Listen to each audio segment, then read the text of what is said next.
Cape's leader, sports radio play-by-play. Go A's! Chatham on TRC, Cape Cod. Chatham A's baseball, sports radio play-by-play. Let's go A's! Putting bats through the fog, playing under the lights.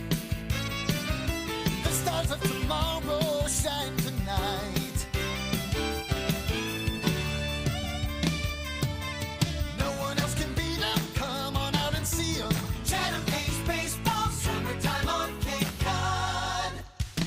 On the heels of a brutal extra innings loss at Veterans Field last night, and on the outside looking in of the East Division playoff picture, the Chatham A's try to get back on track. From Eldridge Park, it's Chatham and Orleans with Hudson Ridley. I'm Jake Klein. Hudson, Chatham had the bases loaded with nobody out in the bottom of the ninth inning in a tie game last night and didn't score. And this is the biggest problem with the situational hitting that you talk about all year with Dennis Cook. When you have bad at-bats at the end of the game, the last thing you want to do in that situation, bases loaded, nobody out, is either pop-up or strikeout. And it was back-to-back strikeouts at the bottom of the order from Kate Arambidi and Daniel Jackson. Those were the two who struck out. Then the fielder's choice that followed. That was what put the nail in the coffin that inning, and it really was a shame that it did have to end that way because all the momentum was behind Chatham. I'll talk to Dennis Cook about that on the other side. And we'll talk a little bit more about not only the end of that game, but what Dennis expects in today's game between the A's and the rival Orleans Firebirds, who have taken 2 of the first 3 games of the 5-game season series between these two foes. It is the A's and the Orleans Firebirds at Eldridge Park, separated by just 3 points in the Cape League's East Division standings. And we've got it for you tonight. Don't go anywhere. Cape Cod Baseball Network. Sports Radio, play-by-play. Go A's! Chatham on TRC. Chatham Bars Inn is Cape Cod's premier 4-diamond oceanfront resort. With 217 luxurious rooms, guests have access to numerous amenities, including a private beach, complimentary children's programs, 4 award-winning restaurants, a new world-class spa, an outdoor pool, and tennis courts. Year after year, Chatham Bars Inn is recognized as one of the top resorts in the world. Chatham Bars Inn and Cape Cod Baseball. Summer fun for the whole family.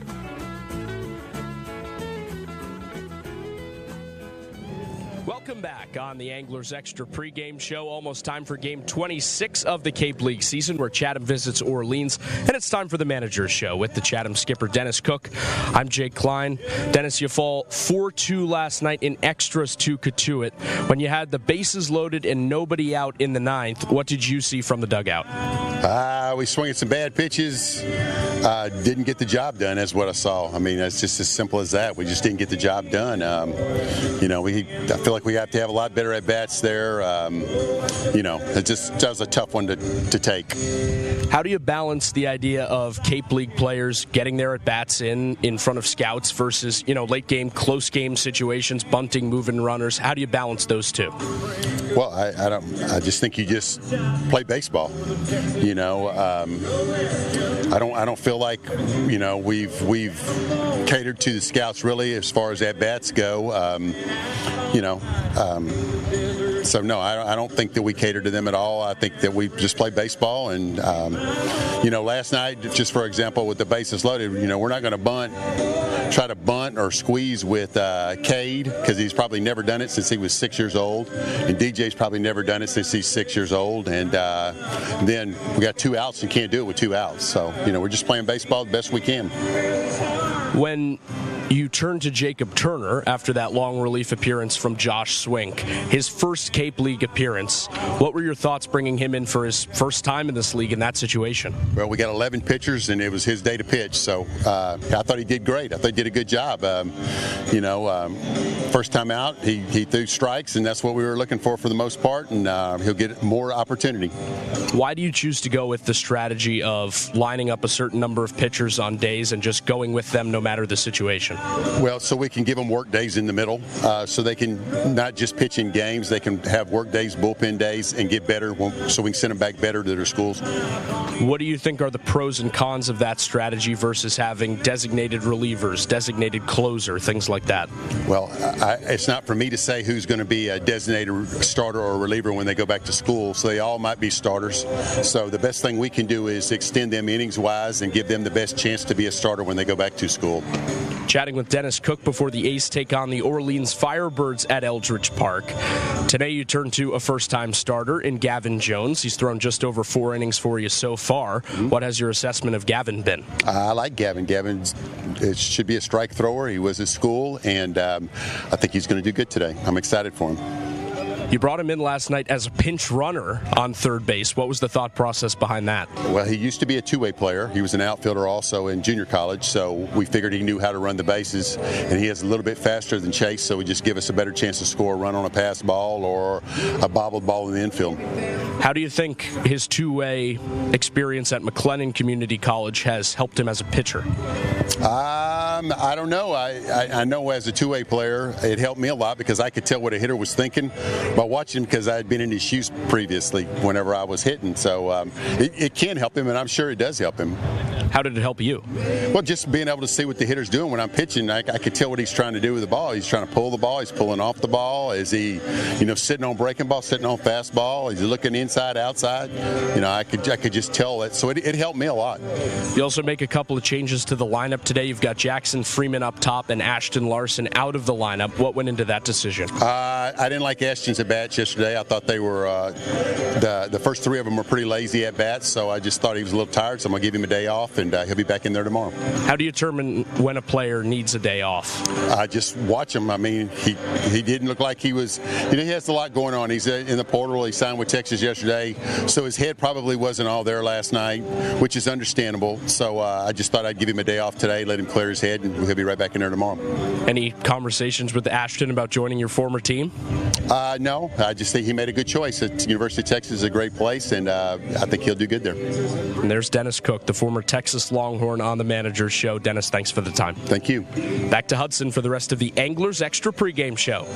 Thank you very much, Jake. No conversations with Ashton Larson about going to Texas. Of course, yesterday, Ashton Larson committing to the Longhorns, transferring from LSU after winning a national championship there and staying in the SEC. On the other side, we talk to an SEC player on the catch of the day. It's a very special guest after a big night for Reed Stallman. He joins the program after this. Extra. Chatham on TRC. Cape Cod. Sweet Tomatoes Pizza, located right around the corner from Veterans Field at 790 Main Street in Chatham. Pick up a pie on your way to the game or grab a calzone before first pitch. The dough for their specialty pizza is rolled right before your eyes. Eat in or take out, 11 a.m. to 9 p.m. and sometimes later. Call 508-348-0200. See their full menu online at sweettomatoescapecod.com. Sweet Tomatoes, a Chatham pregame tradition. Welcome back into the Anglers Extra pregame show ahead of game 26 on the Cape League season. Chatham back on the road taking on Orleans at Eldridge Park under the hot sun, and it's time for Catch of the Day. With Reed Stallman, first baseman from Mississippi State, I'm Hudson Ridley. Reed, last night you had your first home run in the Cape League. It was a bomb to right field. Let's call it what it is. It was a bomb to right field. Did you know it was gone off the bat? Yeah, I knew it was going off the bat. Had a pretty good 2K fight with him. Fouled off some pitches. Felt like he was going to go to the heater, and I just got on top of it and put a good swing on it. Mm-hmm. Are you usually a bat flip guy? You did bat flip down that first base line. I like to have fun. I do catch a lot of flack for it, and if the next pitcher wants to hit me, I'll take the free base. So it's not a bad mindset to have. Bat flips, you got to keep the game fresh and fun. Are you a fan of the guys who have more energy in Major League Baseball? Yeah, I think energy is great in baseball. I mean, obviously, I do respect the game greatly, and so I think we should still have fun fun though. You think there should be a balance between those two? Yeah, 100%. Fully. And you've also played first base these few games. Tonight you're playing in right field, but in these first 3 games you come in maybe a little cold. You hadn't played first much in 2025, and you were put in some tough spots, some tough positions that you had to make plays. How did it feel to be back in that spot? Did you feel comfortable? Yeah, I felt comfortable. I stayed a couple extra weeks at Mississippi State training with my guys, and I felt like I was still in a good spot to come here and play, so it's been really fun. Plenty of those plays you've made while doing the splits. When did you learn how to do that? Yeah, so I did gymnastics for a while, like when I was younger, wrestling, all that stuff, like flexibility. So you just learn how to move your body to at a young age, and it just kind of carries over.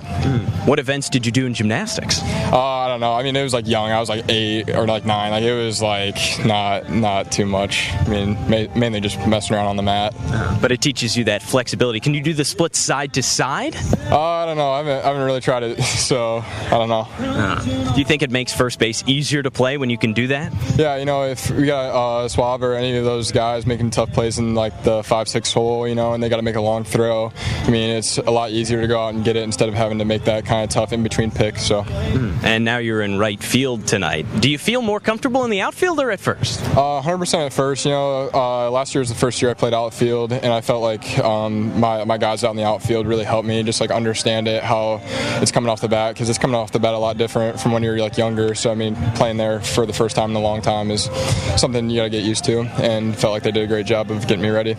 Talking with Reed Stallman on the Anglers Extra pregame show ahead of game 26 of the season between Chatham and Orleans. Just a week ago, a few Mississippi State fans made the trip up. Your bus driver from downstate in Starkville made the trip up. What was it like to have that environment there? They brought 60 pounds of ribs for the team to eat. Did you know that was going to happen? I didn't know it was going to happen, but it just figures. Mississippi State, it's one of the best fan bases in the country. We travel and we feed all the guys, and some of the best food in the country. We feed the opposing teams and stuff, and he is one of the best bus drivers you can have, and just a great guy, and super pumped to see him here, and just kind of feels like home when you got all these Mississippi State guys here.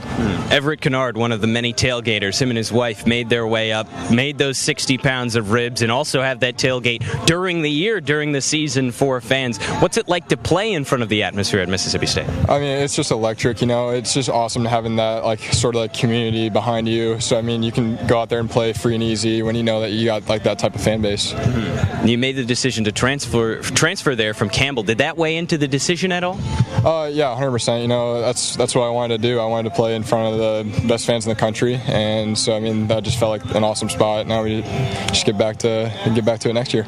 Well, it's not SEC baseball. The Cape. It's often said that Chatham has one of the best fan bases out here. What have you seen from the fan base in your first couple games at home? Yeah, the fan base has been awesome. They've been showing up and they've been showing out. I got to give a shout out to my host mom, Wendy. She's awesome, and so that's all I got. What's been your favorite part of being out here so far?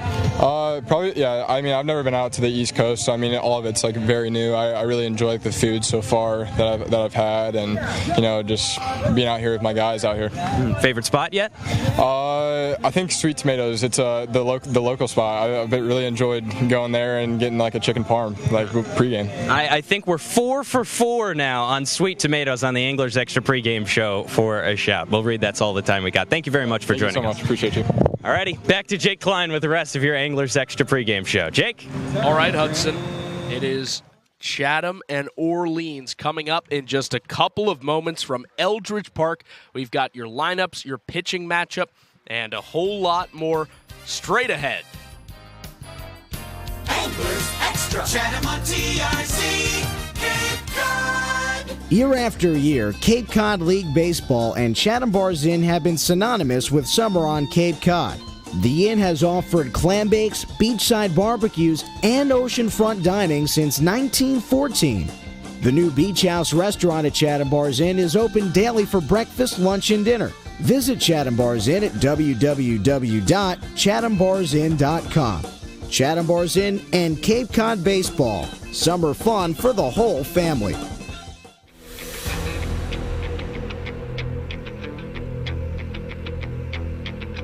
Chatham A's baseball is on the air right now. swings and hits one to left center field. Back goes McFadden. He will not get there. It's a home run.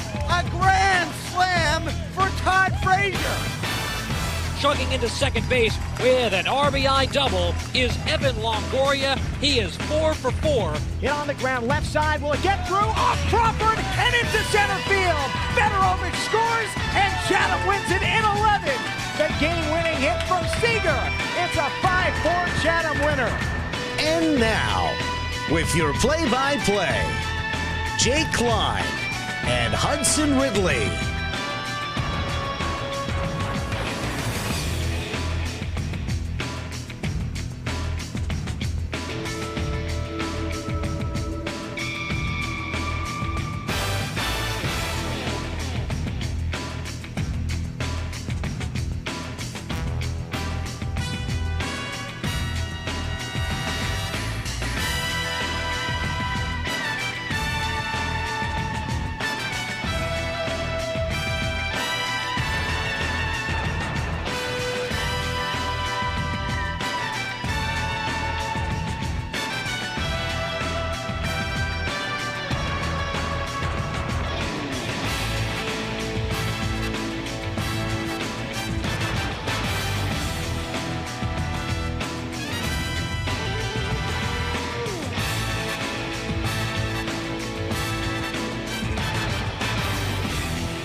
National anthem by the wayside at Eldridge Park, and we are moments away from first pitch between 5th place Chatham and 3rd place Orleans. With Hudson Ridley, I'm Jake Klein. Diamond side in Orleans.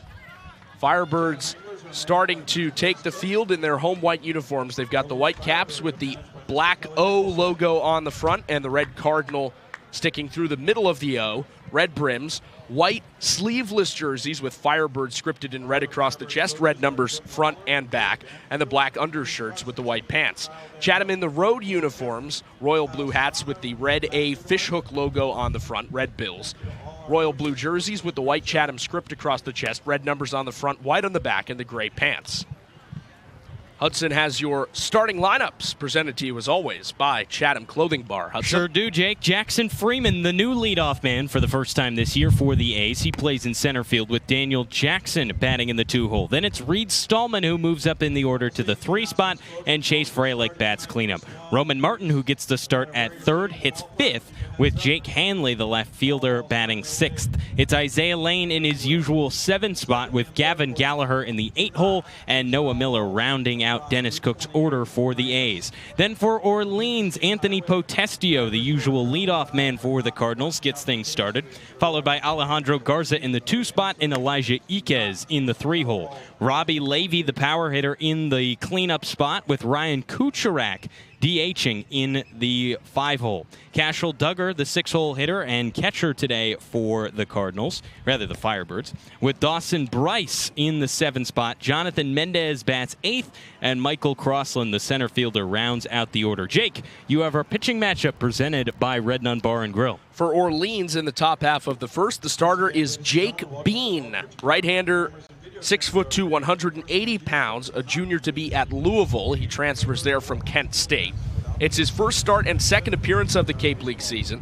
So far, he's pitched just 1 inning and allowed 1 earned run in that inning. So 9.00 ERA, no strikeouts, and no walks.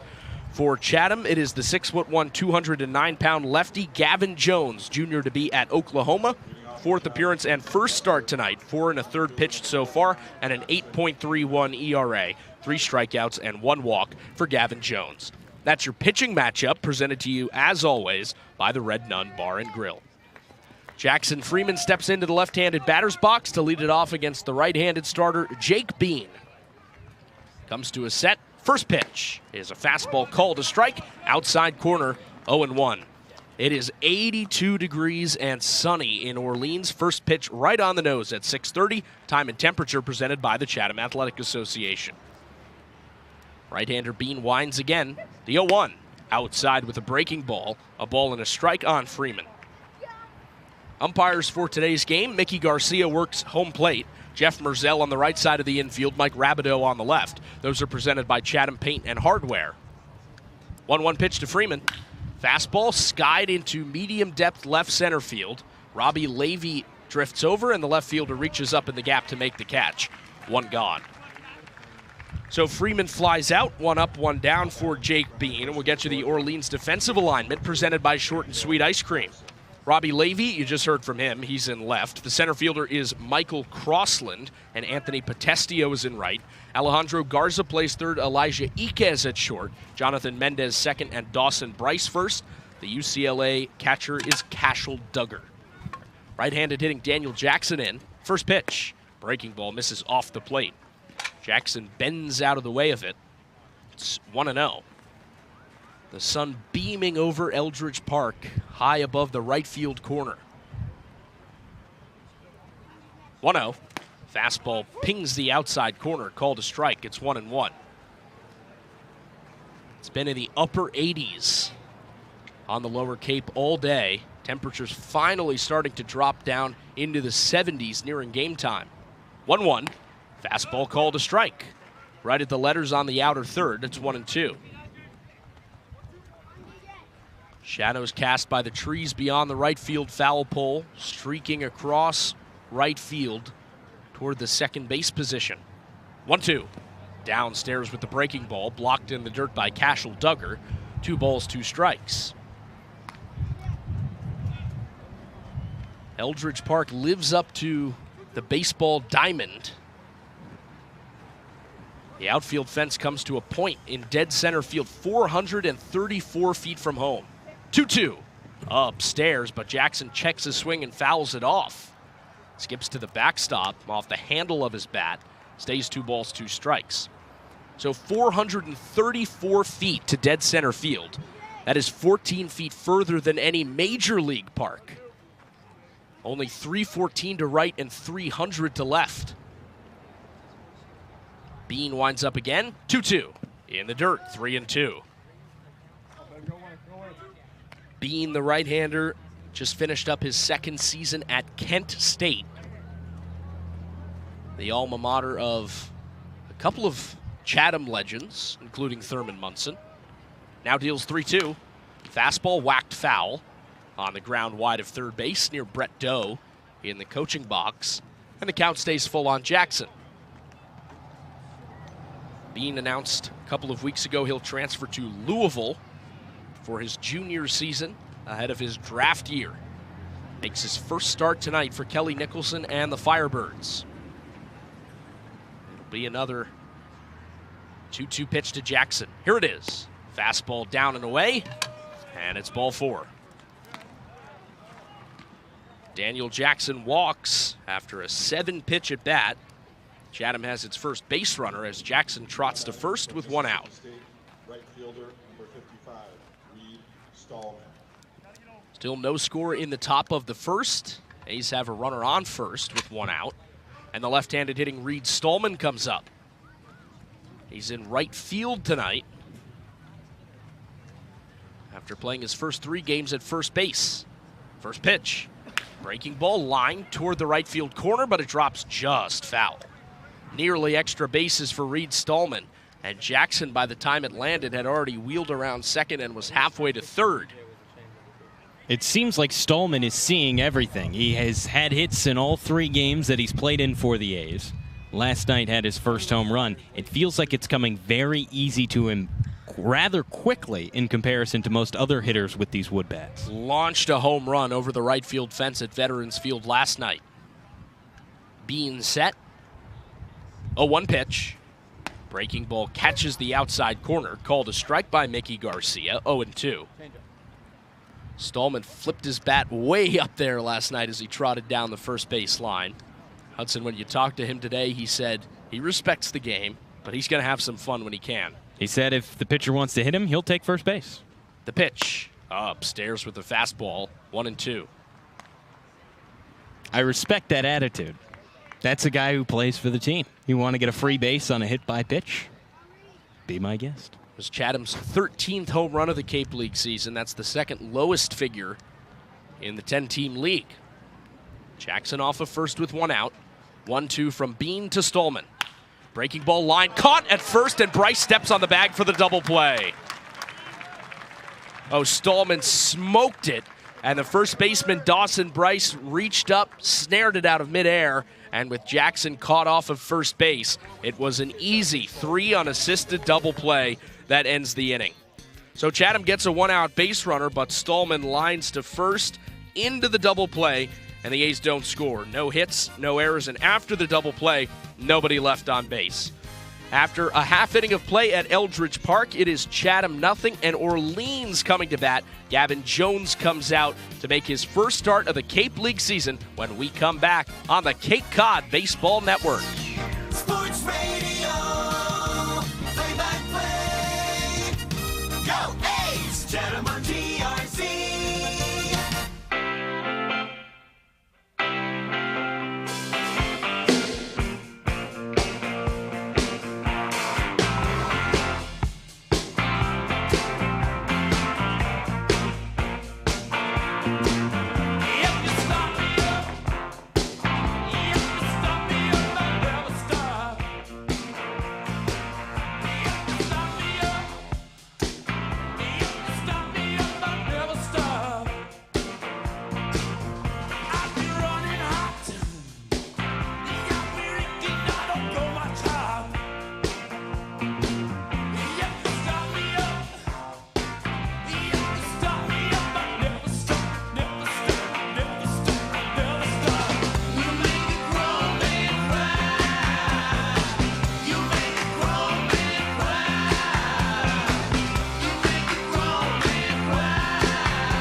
After a half inning at Eldridge Park, it's Chatham nothing and Orleans coming to the plate against the A's left-hander Gavin Jones. Diamond side in Orleans with Hudson Ridley. I'm Jake Klein. Anthony Potestio, the left-handed hitting right fielder, set to come to the plate to lead it off for the Firebirds. Before he does, we'll get you the Chatham defensive alignment presented by Short and Sweet Ice Cream. Jake Hanley of Indiana plays left field. Jackson Freeman of Northwestern is in center. Reed Stallman from Mississippi State makes his first start of the season in right field. Roman Martin of UCLA is at third. Isaiah Lane from the University of San Diego plays shortstop. UNC's Gavin Gallagher at second, and Auburn's Chase Fralick at first. The Michigan catcher, Noah Miller, is behind the plate for the Oklahoma lefty Gavin Jones. He makes his fourth outing of the Cape League season and has just finished tossing his warm-up pitches. Miller throws down to second, and the 6'1", 209-pound lefty gets ready to face Anthony Potestio. Left-handed hitting right fielder from the University of California, San Diego. And he has 6 hits over the Firebirds' past 2 games. Back-to-back 3-hit performances for Orleans, which is one of the hottest teams in the league. First pitch left on left. Fastball misses outside. A ball and no strikes on Potestio. He's one of 3 lefties in the Orleans lineup tonight against the left-handed starter Gavin Jones. He winds up 1-0. Fastball just off the inside corner. 2 balls, no strikes. Potestio, then Alejandro Garza and Elijah Iquez, a pair of right-handed hitters after the lefty leadoff man. 2-0. Fastball catches the low outside corner, knee high. It's 2-1. Lights are off at Eldridge Park. 6:30 first pitch. Bright blue sky overhead. Now the 2-1. Fastball popped up, foul ground left side. Roman Martin, the third baseman, chases it over, but it sails out of play. Out of play on the left side at Eldridge Park, there is not very much territory. Only about 20 feet past the netting, and then a chain link fence, and then Route 28, which runs parallel to the third base line. 2-2. Up and in. 3-2 on the leadoff man, Anthony Potestio. Jones takes a moment, stretches his arms skyward behind the mound, tosses the ball up to himself, and puts his left foot on the rubber. Winds up. 3-2 pitch. Fastball swung on and foul tip, strike 3. Noah Miller holds on behind the plate, and Gavin Jones strikes out the first batter he sees on 6 pitches. 1 up, 1 down, as Potestio K's swinging.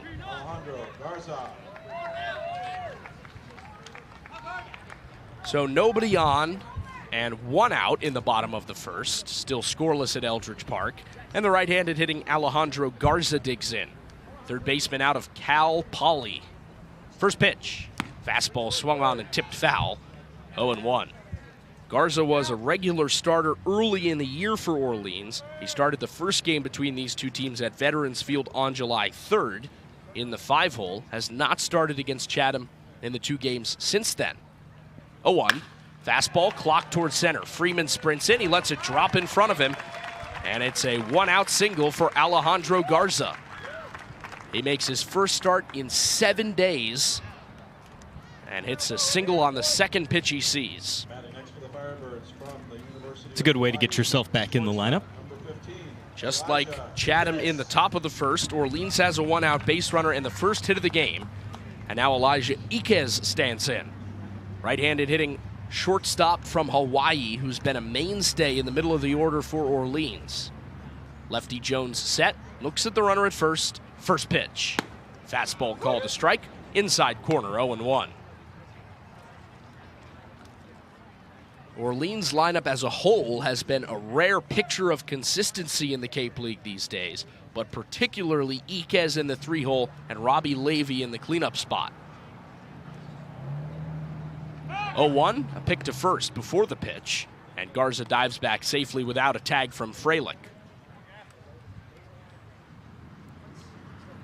Garza takes another 3-step shuffling lead, held on by Freilich a foot in front of the bag.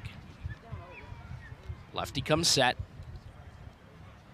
0-1 to Iquez. Just off the plate away. A ball and a strike. Jones' first appearance came against Brewster, the first time the A's traveled to Stony Brook Field in late June. And he was roughed up for a couple of earned runs in less than an inning pitched. Pick to first, safe again. No tag from Freilich, and another head-first dive from Garza. Since then, Jones has been pretty sharp. He's allowed just 2 earned runs in his 3 appearances since then. Lefty set, the pitch. Inside with a fastball. 2 balls and a strike on Elijah Iquez.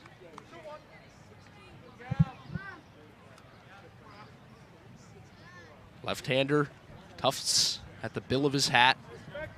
Leans in, dangling the ball from his left hand. Gets the sign and sets ahead of a 2-1 pitch to Iquez. Here it is.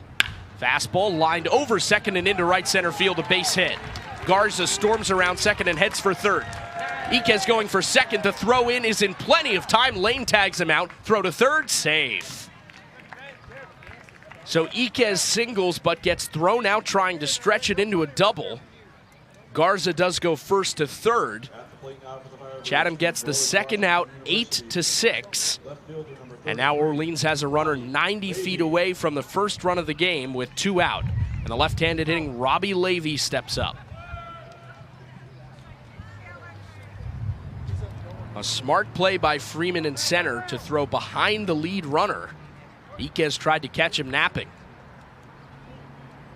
2 gone and a runner on third. First pitch to Levy. Fastball grounded towards short. Lane charges, fields behind the bag. Throws off balance to first in time. Inning over. So a couple of hits for Orleans in the bottom half of the first. But with Iquez thrown out trying to stretch a single into a double, Jones forces Levy into a 6-3 ground out to end the inning. No Orleans runs on 2 hits, no errors, and 1 man left on base. After 1 inning of play at Eldridge Park, it's Chatham nothing and Orleans nothing. Jake Bean back to the mound when we come back. This is Chatham A's baseball on the Cape Cod Baseball Network. Chatham on TRC, Cape Cod.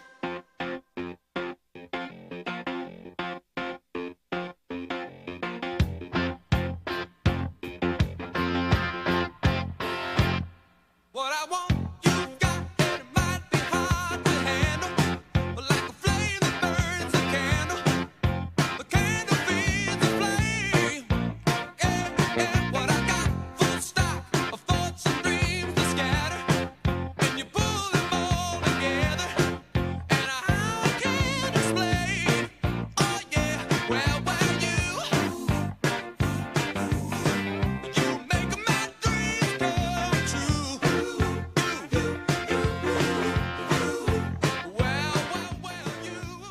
Cape Cod 5 is proud to be a long-standing supporter of the Cape Cod Baseball League and its contribution to the local economy as a treasured summer attraction. Cape Cod 5 is a community bank serving customers throughout Cape Cod, the islands, and southeastern Massachusetts. Founded in 1855, the bank's mission is to enrich the lives of those it serves while contributing to the health and vitality of its communities. Cape Cod 5 provides a full range of banking solutions, including personal and business banking, residential mortgages, investment management, and trust services. Cape Cod 5, a community bank committed to service. Right-hander Jake Bean comes back to the mound for Orleans. In the bottom of the first, he faces Chase Freilich, Roman Martin, and Jake Hanley. Lefty-righty-lefty against the right-handed starter. We are scoreless at Eldridge Park between Chatham and Orleans. Right-hander looks in for the sign against the left-handed hitting Freilich. First pitch of the second. Fastball called a strike, right on the outside corner, thigh high on the lefty, 0-1. Fans packed into the tiered hill. Grass hill stretches down the right field line. The pitch, called a strike. Freilich thought it was inside, extended his arms out, but takes it on the inside corner. It's 0-2. That hill stretches from the right field foul pole all the way to the press box behind home. 0-2. Up and away. A ball and 2 strikes on Freilich. And that terraced hill, just grass, most fans with lawn chairs or blankets. Righty set, 1-2.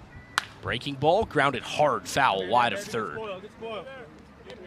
Freilich takes an outside fastball, or rather breaking ball, and just punches it wide of third base.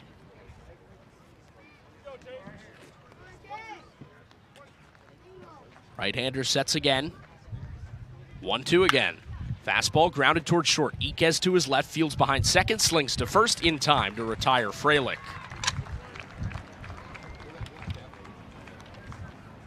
Puts out Freilich 6-3. First put out for Elijah Iquez, and there's one gone in the top of the second. Still scoreless between Chatham and Orleans at Eldridge Park. Now the right-handed hitting Roman Martin steps up for his first appearance of the day. As he steps into the right-handed box, he chats with his UCLA teammate Cashel Duggar behind the plate. And now the first pitch to Martin. Fastball swung on and laced foul in the air over the first base dugout, out of play. 0-1. Above that terraced hill at first is a driveway, and then a couple of feet back is Nauset Regional Middle School, big brick building that looms over the first base line. 0-1. Breaking ball just below the knees. Started right around the thighs, but ducked too low, and Mickey Garcia rules it ball 1. So the count goes even on the right-handed hitting Martin. It's 0 for 5 in the 2-hole in last night's game. The pitch, downstairs with a fastball, right below the kneecaps, 2 balls and a strike. First 3 hitters in Chatham's order last night combined to go 0 of 15. Dennis Cook shook up the top of the order tonight. The pitch. Fastball grounded up the middle and through into center field, a base hit. It skipped just a few feet left of the second base bag and it rolls into center. It's Chatham's first hit of the day. It belongs to Roman Martin. A 1-out single in the second puts a runner on for Jake Hanley. Left-handed hitter comes up as one of Chatham's hottest hitters. Homered 3 days ago at Yarmouth Dennis for his first long ball of the season. And over the last 10 days has an OPS north of 1,000. Right against left, the first pitch to Hanley. Breaking ball called a strike on the outside corner, 0-1. Bean has thrown a first pitch strike to all 3 Chatham hitters in the inning, and to 4 of the 5 hitters he's faced today. Now he can make that 5 of 6 with Hanley. 0-1. Breaking ball just upstairs. Looked right around the letters. Cashel Duggar, the Orleans catcher, just holds it out for an extra moment. No strike call from Mickey Garcia. And the count goes to a ball and a strike on Hanley. Big 6'5" lefty hitter. Holds his hands by his left ear. Bean set, 1-1. Fastball popped foul Out of play on the third base side, over Route 28 into the trees that overhang the road and encroach toward the boundaries of Eldridge Park. Fans can approach the diamond from just about any angle at Eldridge Park. Most positioned on the first base side, but plenty beyond the outfield fence as well. 1-2 to Hanley. Fastball chopped towards second. Mendez fields, flips to second for one. Iquez relay to first. Got him! Double play! 4-6-3. Bean rolls an inning ender. Chatham hits into its second double play in as many innings. And the A's ruin the Roman Martin one-out single with the 4-6-3 double play off the bat of Jake Hanley. Again, Bean allows a one-out base runner and again faces the minimum by turning a double play. No Chatham runs on a hit, no errors. And after the twin killing, nobody left on base. We go to the bottom of the second at Eldridge Park. It is Chatham nothing and Orleans nothing. Gavin Jones back out to the mound when we come back. You're listening to Chatham A's Baseball on the Cape Cod Baseball Network. Chatham on TRC, Cape Cod.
For sales and rentals of Caterpillar machinery, generators, and marine engines, visit MiltonCat.com, your area cat dealer. Milton Cat, the Cape and Islands Caterpillar dealer, is proud to be a sponsor of today's game.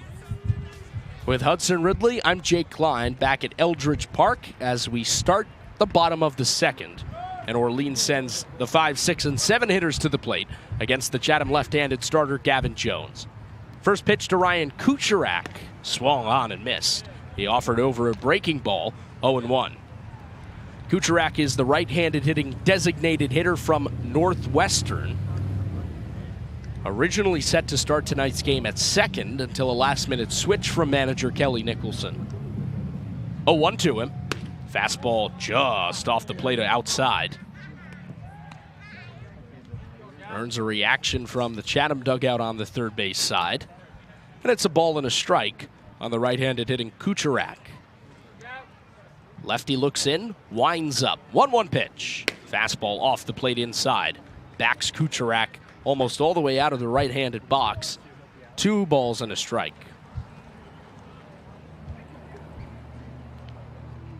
It's Kucherak, then Duggar and Dawson Bryce. Righty, lefty, righty. 2-1. Outside again. 3 balls and a strike. And Jones in danger of losing the leadoff man in the bottom of the second. He's walked only 1 hitter in his first 5 1/3 innings on the Cape. That's what Dennis Cook pointed as one of his strengths. 3-1 drilled down the left field line. Hanley sprints back, looks up, and it is out of here. Just under the left field scoreboard, Ryan Kucherak hammers a 3-1 fastball over the left field fence and puts Orleans on the board first. It's 1-0 Firebirds in the bottom of the second. It just barely had the height to get over the 6-foot-high outfield fence. Just over the 300-foot sign in left. It is a solo shot for Kucherak. His first home run of the Cape League season, and it puts Orleans on the board first. So now nobody on, nobody out, and the first pitch to Duggar. Fastball off the plate away, 1-0.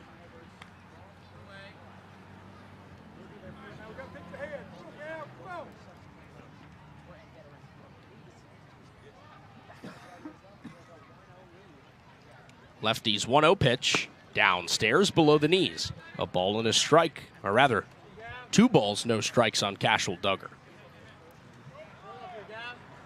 Duggar, the catcher out of UCLA, will start the All-Star game for the Cape League's East Division. That's Saturday at Yarmouth Dennis. 2-0 on the outside corner with the heater, 2-1. Left-handed hitter enters today's game just a .231 hitter on the summer. He's got a home run which came against the A's at Veterans Field on July 3rd. The pitch, muscled foul. Over the backstop and out of play, slightly offset toward the third base side. And Jones evens up the count on Duggar, 2 balls, 2 strikes.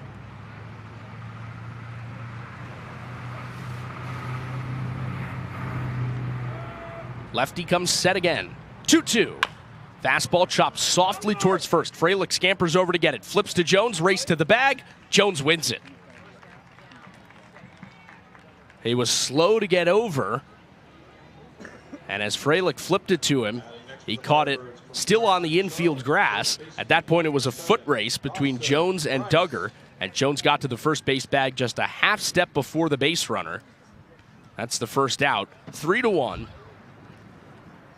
With Orleans ahead 1-0 in the bottom of the second, a run already in on the Kucherak homer, and the first pitch to Dawson Bryce, outside, 1-0.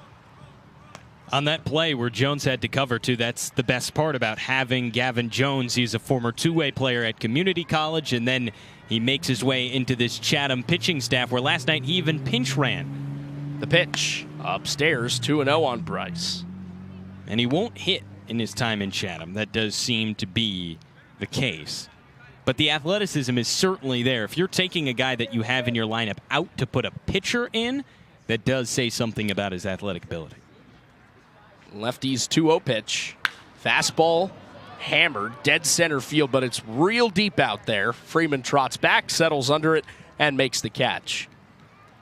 Had to be at least 100 feet from the center field wall, and that's only about 50 feet to the center field wall at most Cape League parks, but it's 434 to center. Plenty of real estate for Jackson Freeman, and he puts that one away.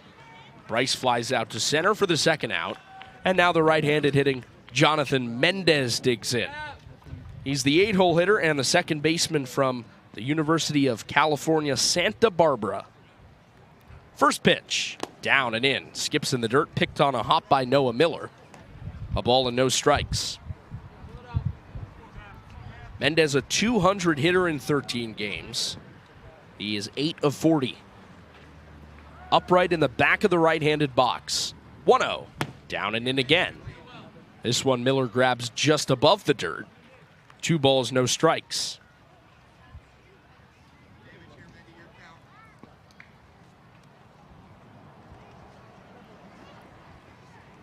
Lefty's 2-0. Inside, 3 balls, no strikes on Mendez.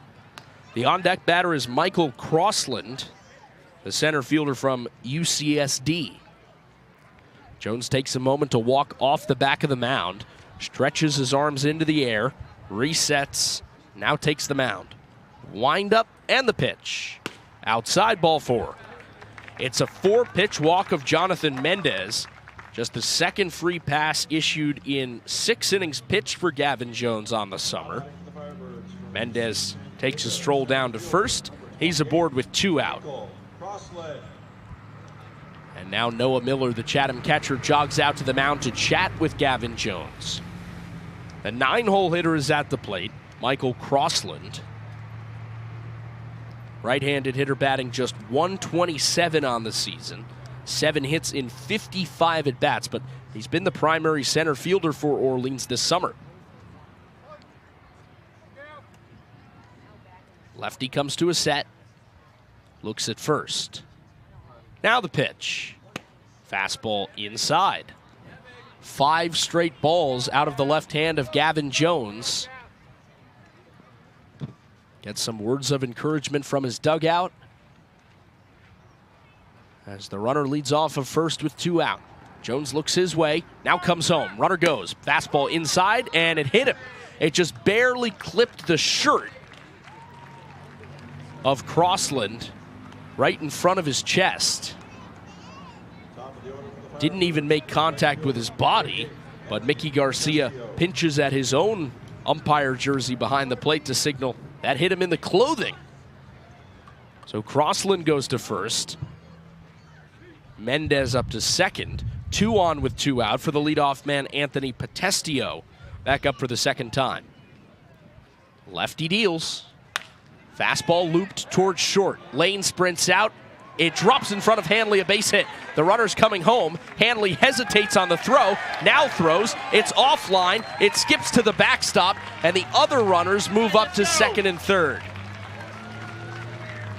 Mendez came home to score on the original throw by Hanley, and then it got past Miller to allow runners to second and third. And you could see the hesitation in Hanley. He wanted to fire in from left. He held back, then he did. Probably worried about an offline throw. That's not his spot. College Gold Glove at first base. That is where he plays. Left field is a transition for him, and right there it was the first time where that's really reared its head. Right-handed hitting Garza in. First pitch. Fastball called a strike at the top of the zone. So it is 2-0 Orleans. Still in the bottom of the second. Runners on second and third with 2 out. And now the count, no balls and a strike on Garza. Jones comes to a stop. Looks in, the pitch. Fastball looped, shallow right field. Gallagher sprints out. He makes the catch on the back pedal to end the inning. So Jones strands a pair in scoring position, but also allows 2 runs. 1 on the homer by Kucherak, 1 on the RBI single by Potestio. And it is 2-0 Orleans after 2. 2 runs on 2 hits, 1 error, and 2 men left on base. We go to the third, and Chatham is in a hole. 2-0 Firebirds as the right-hander Jake Bean comes back out for his 3rd inning of work. It is Orleans up over Chatham on the Cape Cod Baseball Network. Chatham A's on the air.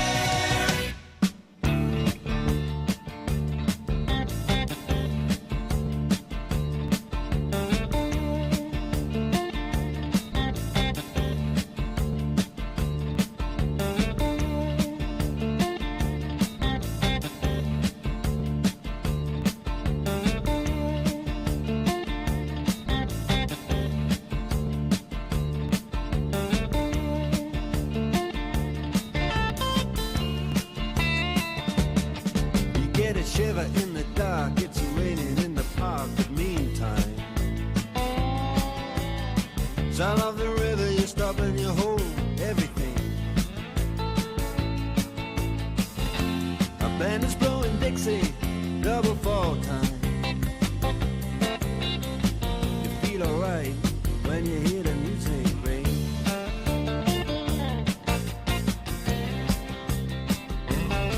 Well, now you step inside, but you don't see too many faces.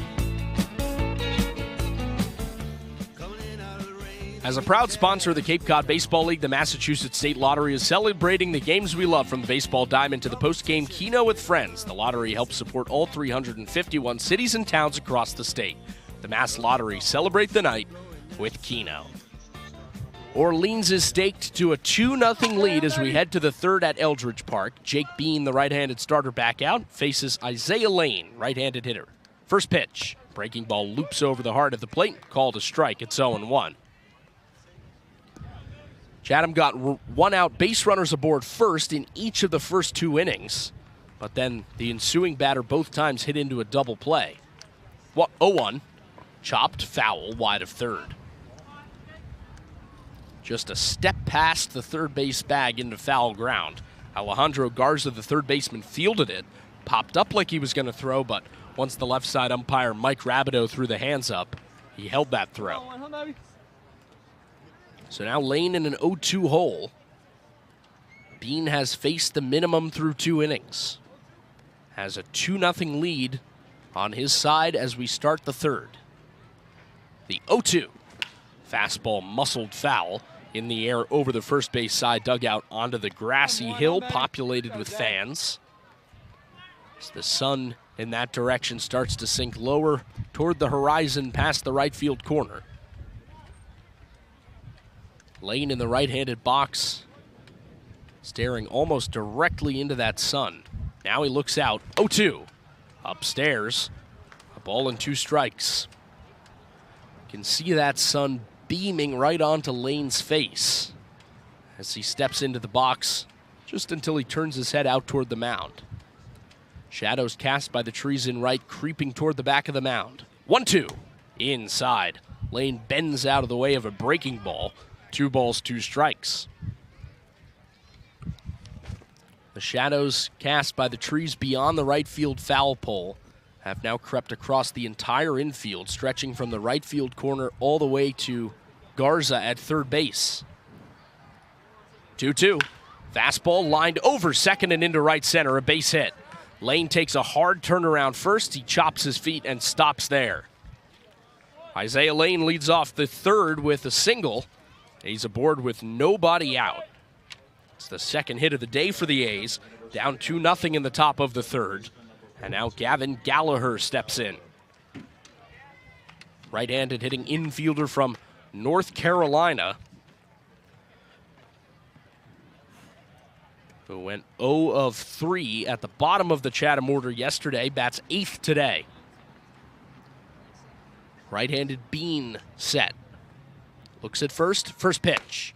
Fastball called a strike. Top of the zone, 0-1.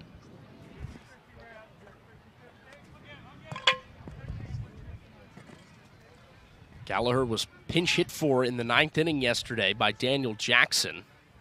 It was a bases loaded situation. 0-1. Breaking ball on the outside corner, 0-2.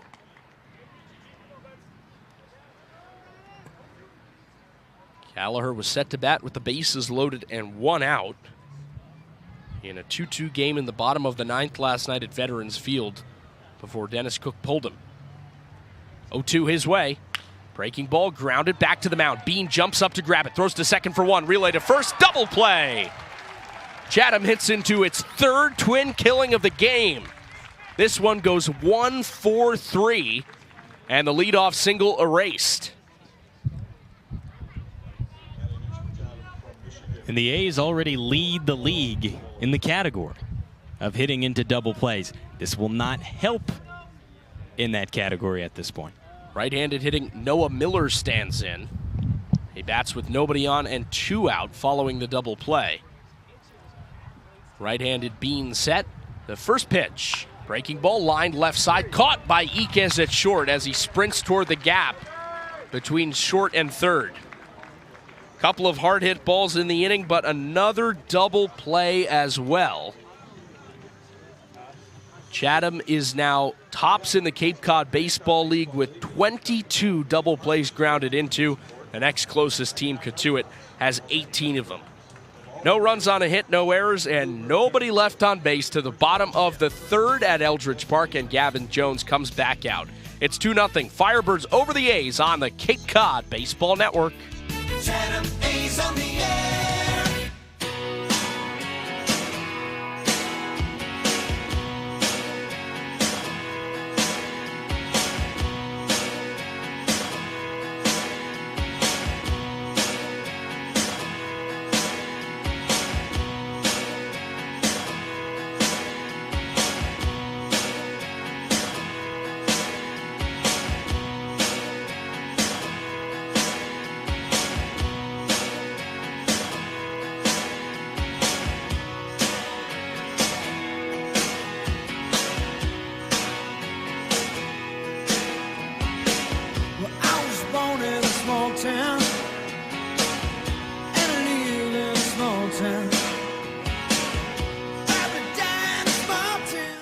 For over 100 years, Rogers Gray has helped protect Cape Cod families and businesses. Now as the Baldwin Group, they're the same home team with a new name on the jersey. From your first car to your dream home to your business venture, the Baldwin Group brings expanded resources as your insurance partner in protecting the possible with the same local service you trust. The Baldwin Group is proud to be the official insurance partner of the Cape Cod Baseball League. Visit baldwin.com/RogersGray to learn more. As we start the bottom of the third, Chatham left-handed starter Gavin Jones throws his final warm-up pitches, and Orleans comes back to the plate with a 2-0 lead over Chatham. Hudson Chatham's had traffic on the bases, a base runner in each of the first 3 innings, but 3 double plays off of Chatham bats. I think when you look at facing the minimum and allowing 3 base runners, obviously, for Orleans, there are still things to clean up there. But it's just situational pitching against poor situational hitting.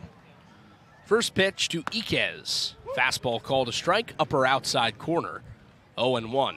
And that's not to say they were all built the same. The first double play was a liner that went to first base, and Daniel Jackson got doubled up because first baseman stepped on the bag. 0-1 pitch, down and in, 1-1. The other 2 on ground balls, though, and this has been the issue for Chatham all season. Like you mentioned, 22 double plays leads the league. Chatham is the first team to 20 in the Cape League in that category. The pitch, cut on and missed. Iquez swings over a Jones fastball. It's a ball and 2 strikes on the right-handed hitter. Iquez looks back at the home plate umpire, Mickey Garcia, spins his bat toward the plate, and lifts it over his back right shoulder. Jones winds up, 1-2. Upstairs with a fastball, 2-2.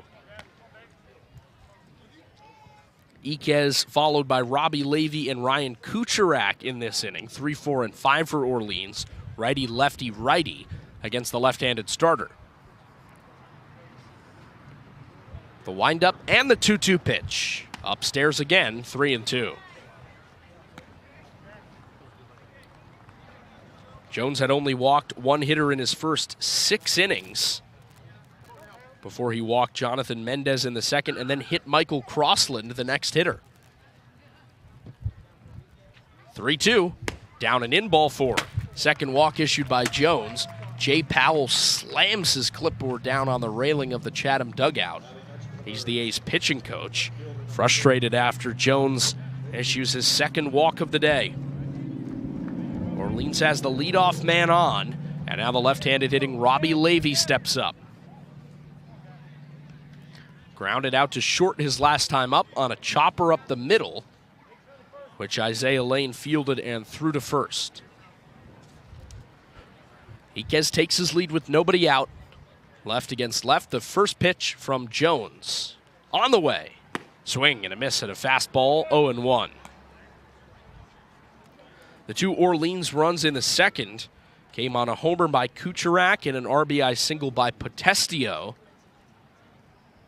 which came with a delayed offline throw from Jake Hanley. Pick to first, runner back standing. No tag from Freilich.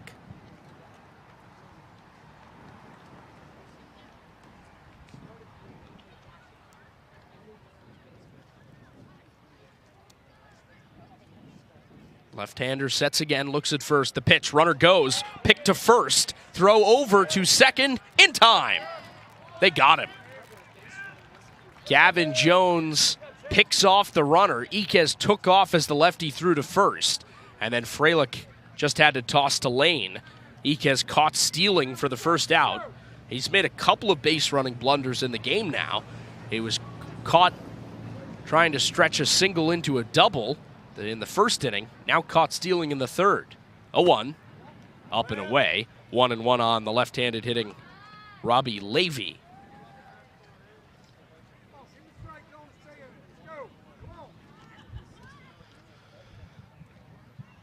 Here's the pitch. Swung on and tipped foul.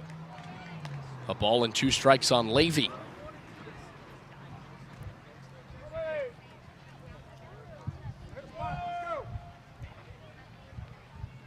So Jones winds up again. 1-2. Swing and a miss, strike 3. Second punch out for the lefty, Gavin Jones. Skips off the mound as the A's throw it around the infield. He strikes out Levy for the second out here in the bottom of the third. Orleans 2, Chatham nothing in the bottom of the third. And now with 2 out and nobody on, the right-handed hitting Ryan Kucherak, who homered his last time up, steps back in. Lefty set, the pitch. Breaking ball skied foul. Way up there above the light towers at Eldridge Park and out of play. on the third base side.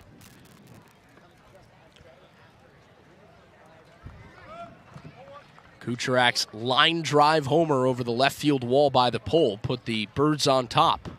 The pitch, lined out toward right. Stallman sprints over toward the gap, settles under it, and reaches up his right hand to make the catch. So after the leadoff walk and the caught stealing, Gavin Jones faces the minimum. Iquez caught stealing after the walk, then Levy strikes out and Kucherak lines to right. And the Firebirds are held off the board in the third. No runs, no hits, no errors, and nobody left on base. We go to the middle innings. And Hudson Ridley takes over on play-by-play as the right-hander Jake Bean comes out for his fourth inning of work. It's 2-0 on the Cape Cod Baseball Network. Sports Radio, play-by-play. Go A's, Chatham on GRC.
Hi, this is Dennis Cook, manager of the Chatham Anglers. You're listening to Chatham A's Baseball with Jake Klein and Hudson Ridley on Cape Cod Baseball Network. Thank you very much, Dennis Cook. The A's trail Orleans 2-0 as we make our way to the top of the fourth with Jake Klein. I'm Hudson Ridley. It's the left-hander Jackson Freeman to lead it off against the righty Jake Bean. Covers the face with the glove, kicks and deals. Breaking ball, called strike at the knees, 0-1. The A's have sent the minimum to the plate, but have gotten 3 base runners, a walk and 2 singles, but 3 double plays for Chatham. Here's the 0-1. Breaking ball, hit out into right field and down for a base hit. It skips in front of the face of Potestio. He slings it back in, but it's a leadoff single for Jackson Freeman. That is the 3rd base hit for the A's today. Just one behind Orleans' 4. 2-0 Firebirds on top of the A's in the top of the fourth. Runner on first is Jackson Freeman after the leadoff single, and it brings up Daniel Jackson from the right side. Designated hitter drew a walk in his first time up. Right on right, the first pitch. Breaking ball, called strike.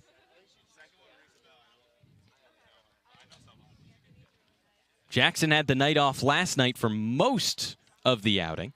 It was until the very end in the bottom of the 9th where he got a pinch hit appearance.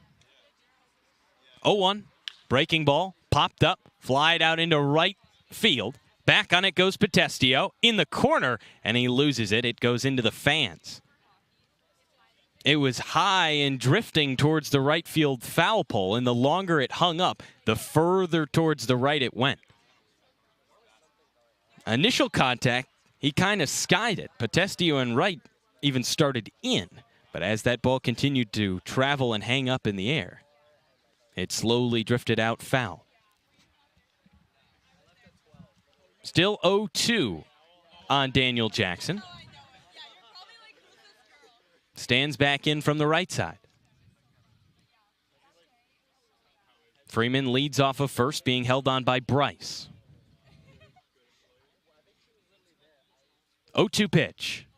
Breaking ball in the dirt, blocked by Duggar. He springs up and pump fakes to first. Jackson Freeman scampers back in. There was no throw down. 2-0, Orleans on top of Chatham. Runner on first and nobody gone in the top of the fourth. The sun beaming down.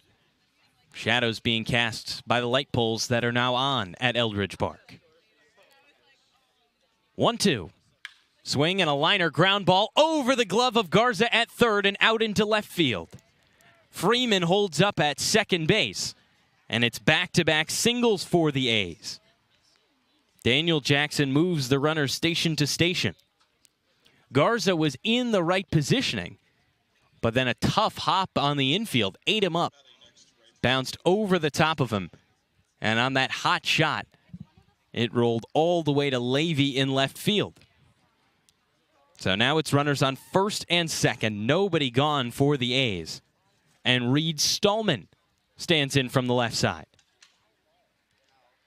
0 for 1 today, lined out into what was a double play. Here's the pitch. Breaking ball outside. 1-0 on Stallman. And now the catcher, Cashel Duggar, has to have a word with Jake Bean. He faced the minimum through the first 9. Induced 3 double plays. But this is the most traffic that he's faced. It's Daniel Jackson on first, Jackson Freeman on second, after back-to-back singles for Chatham. And with Reed Stallman at the dish, as of right now, this is probably the guy you want up if you're Chatham. Last night had one of the 2 A's runs on a home run that he knocked out to right field. He also scored the other run for Chatham after coming in on a sac fly for Jake Hanlon. Now Bean ready to go.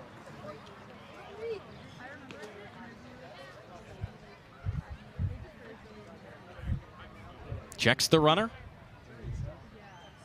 From the stretch. Fastball called strike on the outer half. It's 1-1. Stallman steps out of the plate and shakes his head as he walks past Mickey Garcia, the home plate umpire. Digs back in a 1-1 count. Here's the pitch from Bean. Breaking ball downstairs. 2 balls and a strike on Stallman. Talked to him on the A's Extra pregame show today. A little bit about his bat flip last night, some of the antics there, as well as the Mississippi State fandom. You can find that on our Twitter at Chatham Anglers. 1-1 pitch, fouled off right side. Count runs to 2-2 rather.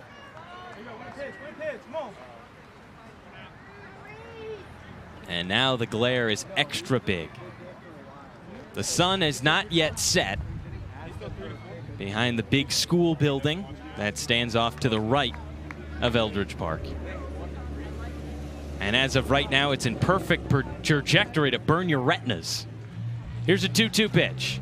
Breaking ball cut on and missed. Strike 3.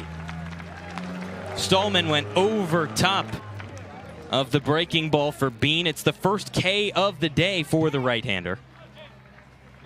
And it sets 1 down in the top of the 4th. The A's still with runners on first and second with 1 gone. Chatham trails Orleans 2-0. It's Chase Fralick from the left side. He waggles the hips. Here's the first pitch from Bean. Fastball line out into left center field and down for a base hit. Freeman gets the windmill at third. The throw in is not in time. Cut off in the outfield, and Freeman scores. Chase Fralick brings in the A's first run of the day. It is 2-1 Orleans in the top of the 4th. The 3rd single of the inning for Chatham. And all of a sudden, Kelly Nicholson makes his way out of the Orleans dugout, and they'll make a pitching change. So just like that, the day is done for Jake Bean. He got some luck on those 3 double plays, but it ran out in the top of the 4th. It's 2-1 Orleans when we come back. Runners on the corners for the A's and a new pitcher. We'll get you his numbers plus the numbers for Bean when we return. It's Chatham A's Baseball on the Cape Cod Baseball Network. Chatham on TRC, Cape Cod.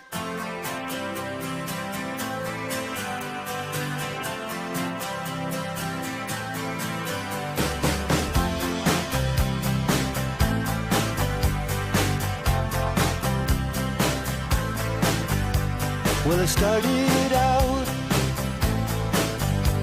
down a dirty road.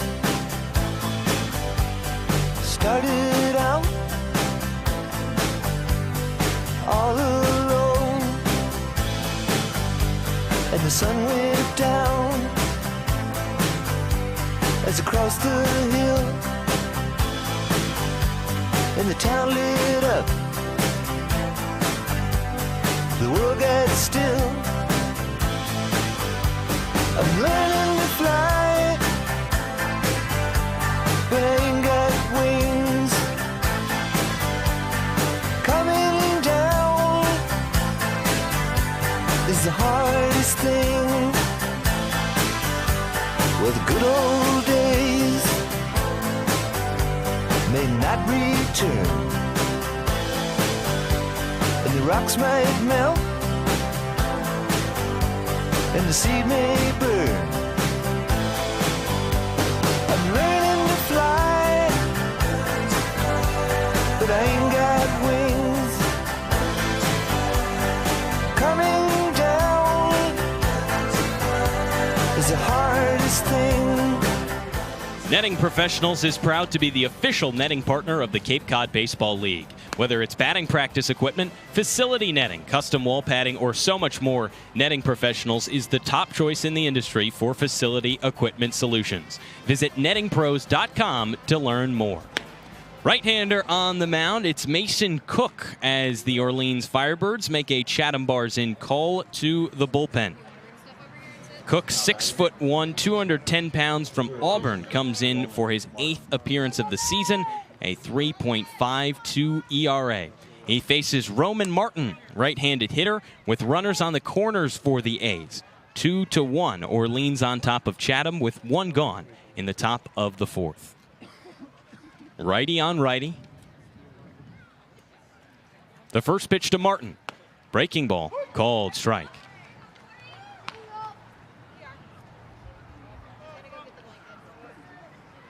Chatham brought across its first run earlier in the inning. That knocked out the original starter, Jake Bean, after he pitched 3 1/3. Here's the pitch, upstairs. 2-0 on Roman Martin. Rather, 1-1.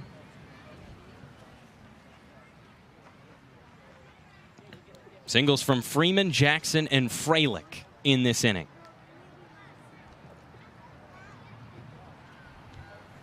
Here's the 1-1. Swing and a foul sent to the backstop. Slams off the netting and lands in front of the Orleans dugout. That sits on the first base side.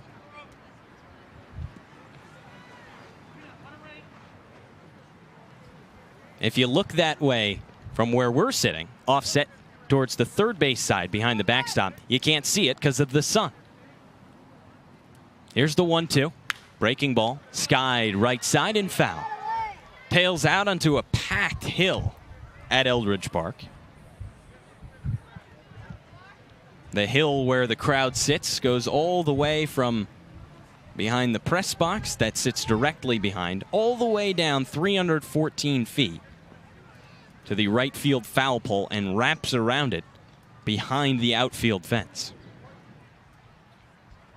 It's 1-2 to Martin with runners on the corners. One gone. Here's the pitch.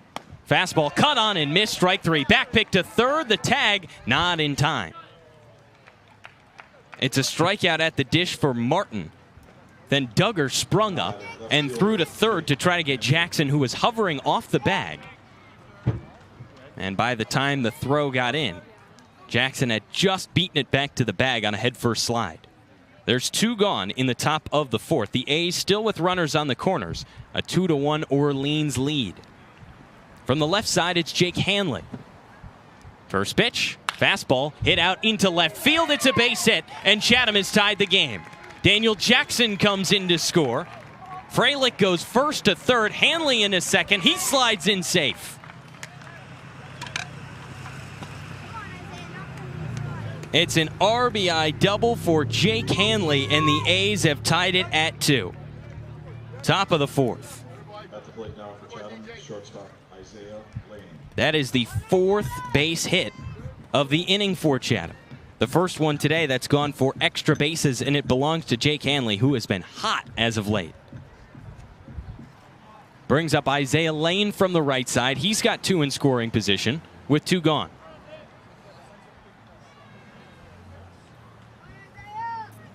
Cook steps off. No. It's not real. It's not real. And time called. That's 1. Pitcher Cook pointed to his hat to say his pitch calling device wasn't working. Chatham's dugout disagreed. First pitch to Lane. Low and away on a fastball. It's 1-0. And there were jeers from the dugout, too, saying, oh, that doesn't exist. That just gives you a little extra time. We have hypothesized on this broadcast this year that you could, in theory, use it to stall. Of course. But I'm sure most of it's genuine. 1-0. Fastball down and in and blocked by Duggar before it could get to the backstop. I mean, what's to stop me from stepping off 20 times and just saying, well, pitch calm, pitch calm. That's true.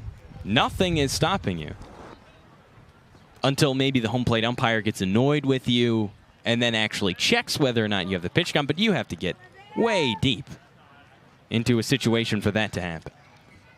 2-0 to Lane at the dish.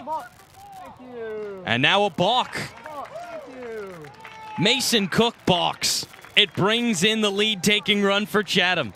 Chase Freilich walks in from third base, and it's 3-2 A's in the top of the 4th. Hanley goes from second to third, and Isaiah Lane now in a 2-0 count has a runner on third. You'll take him any way you get him for Chatham. A first balk to bring in a run for the season for the A's. 2-0, catches the bottom outside corner. Breaking ball from Cook. It's 2-1.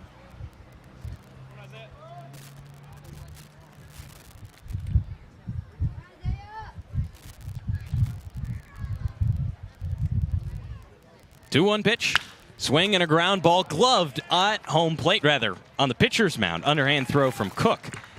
He tosses it to the first base bag and gets Lane 1-3.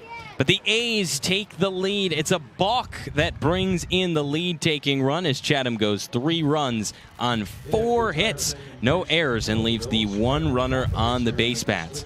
Anglers in front of Orleans 3-2 as we make our way to the home half of the 4th. Cashel Duggar, Dawson Bryce, and Jonathan Mendez, the 3 up against Gavin Jones. Pitcher on for his 4th inning of work when we return on the Cape Cod Baseball Network. Chatham on TRC, Cape Cod.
Of the 4th on the Cape Cod Baseball Network from Eldridge Park.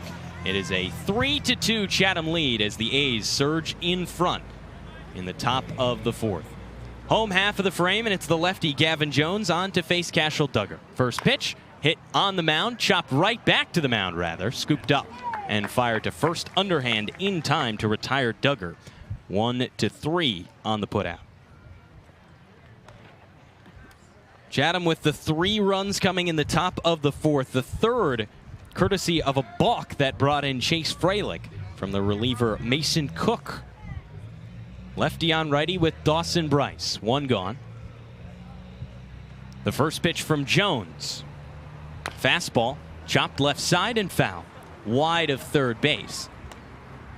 0-1 on Bryce. He's 0 for 1 today. Had a deep flyout. He made big time contact with it, but it's 434 to center in Orleans, so nowhere near the outfield wall. 0-1.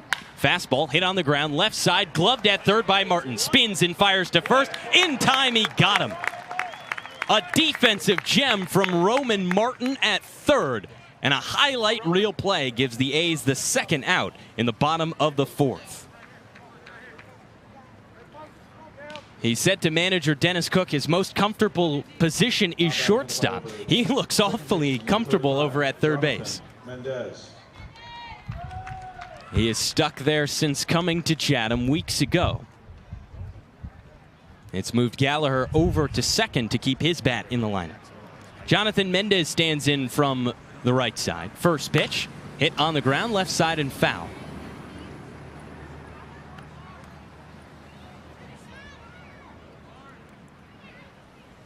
So 2 quick outs for Gavin Jones, who back in the 3rd started to get into a little bit of trouble. He walked his second batter of the day.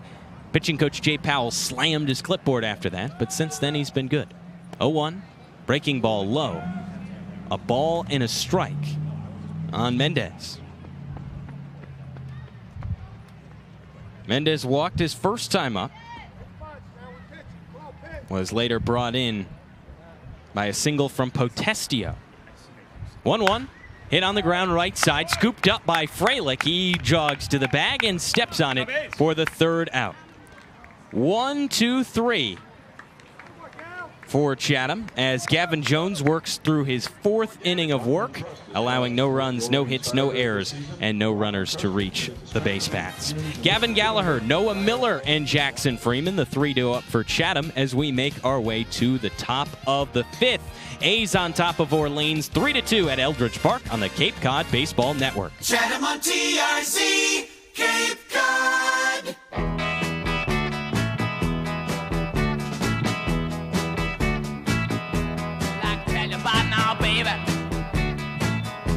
You know, she comes around just about 5'4", from her head to the ground. You know, she comes around here just about midnight. She make her feel so good, Lord. She make her feel all right. And her name is G. Whoa! Ah! Ah! G-L-Y! Gloria! G-L-Y! Gloria! I'm gonna shout it all night! Gloria! I'm gonna shout it every day! Yeah, yeah, yeah, yeah, yeah, yeah!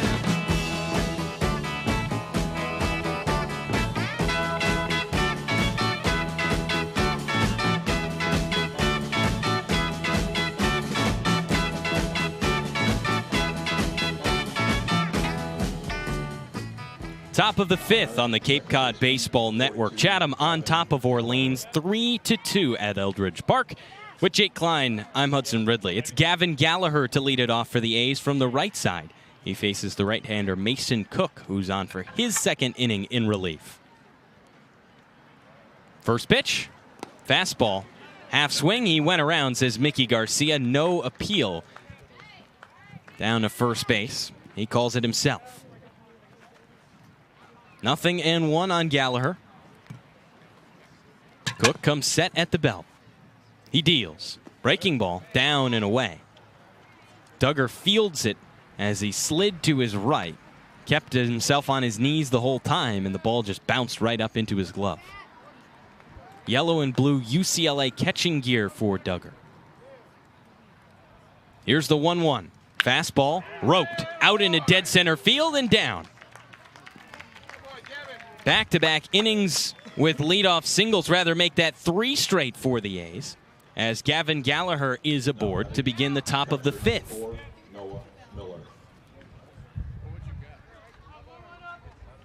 Gallagher looking to break out of a tough stretch. Any hit counts. He's over at first. Leading off in front of Noah Miller from the right side. The catcher stands straight up and now bends the knees. Ready for the first pitch from Cook. Here it is. Fastball off the plate away. 1-0 on Miller. Last night he was brought in the bottom of the 9th, rather bottom of the 10th, as the last out of the ball game as a pinch hitter. 1-0. Fastball cut on and missed. Low and away from Cook, and Miller went fishing after it. 1-1 on the right-handed hitter. He came in cold as a bench bat and charged a ball into the left center field gap, but it hung up just a little too long, and that's where the ball game ended. 1-1. Fastball just low. 2 balls and a strike to Miller. Chatham on top of Orleans 3-2 in the top of the 5th. Runner on first is Gallagher. Nobody gone for Noah Miller. Duggar, the catcher, sets up outside. The pitch goes there. Miller cuts and misses on an off-speed pitch. 2-2.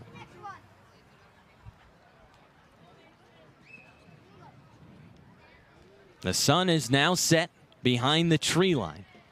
Makes it a much cooler day at Eldridge Park. 2-2.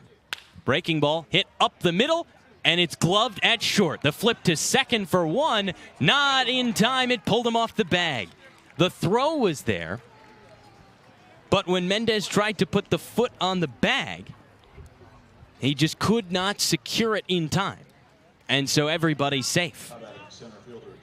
Impressive play from the shortstop Iquez just to get to that slow roller a couple of feet behind second base. And then as he's being pulled away from the second base bag toward right field to flip it backhand to the second baseman covering, just pulled Mendez off the bag. It was a risky move to turn to, and it comes back to bite the Firebirds. Runners on first and second. First pitch to Jackson Freeman is a fastball down and in, 1-0. But it was an impressive play by Iquez. He had to range very far behind that second base bag to even have a chance at throwing out the runner at first, and he decided to go to the short way to second. 1-0. Fastball fouled back to the screen. 1-1.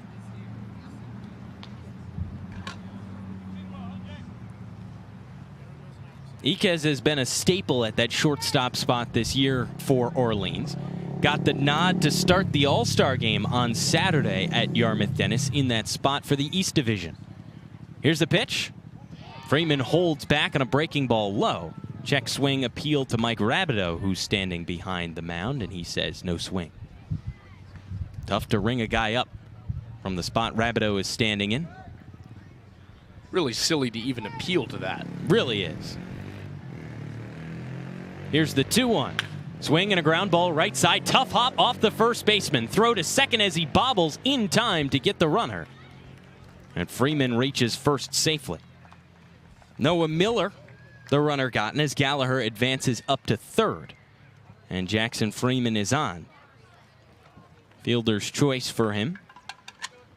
It took a very tough hop into Dawson Bryce and hit his bare hand as he reached out. Then it ricocheted and trickled in the direction of second base. So by the time he charged that ball, he couldn't spin around and throw back to first. He's the first baseman and nobody was covering. So he had to throw to second, and he got Miller. It puts runners on the corners with 1 gone for the A's and Daniel Jackson at the dish. Righty on righty, first pitch. Cut on and missed. Strike 1.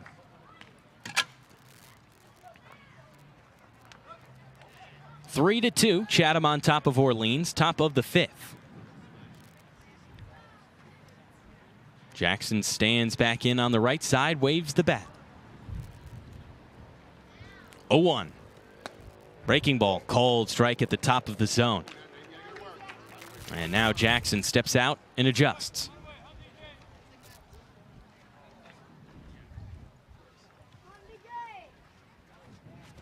Chatham in search of a little bit of insurance in the mid-game. Here's the pitch. Down and away. Jackson holds back. It's 1-2.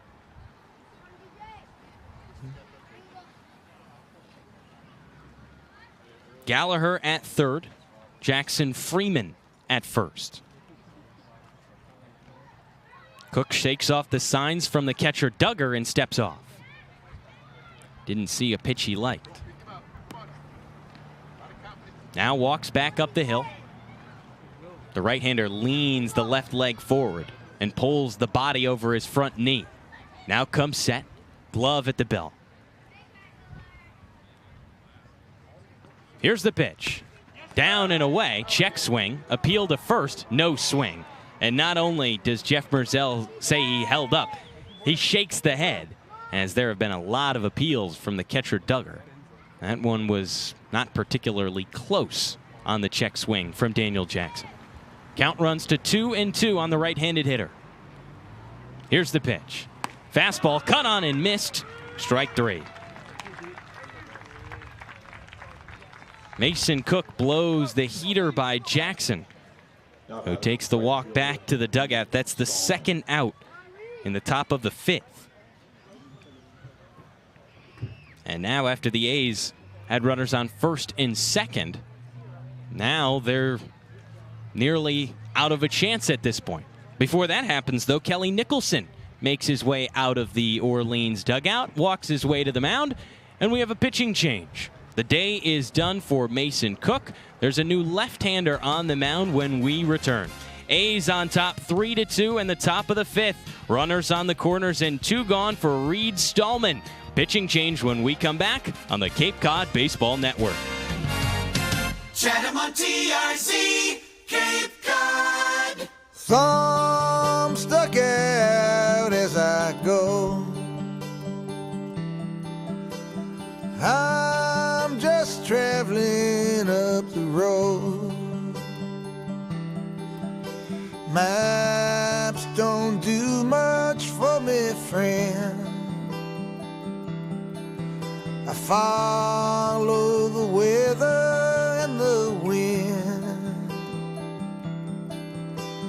I'm hitchhiking all day long.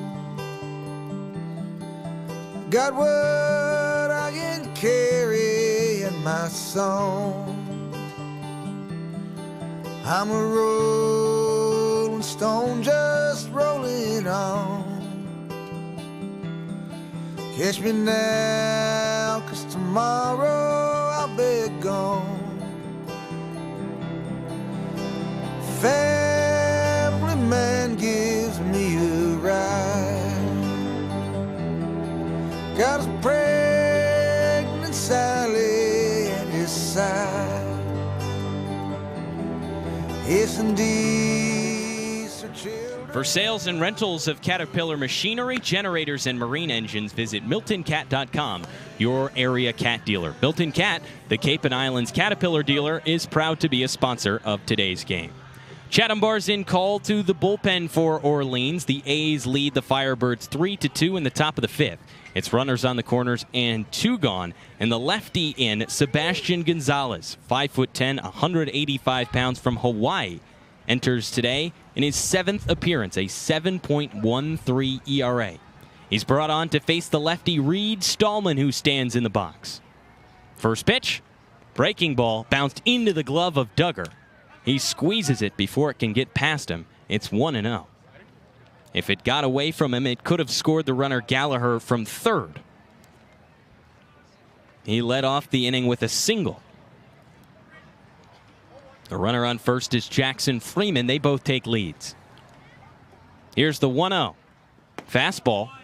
Check swing. Called strike anyway.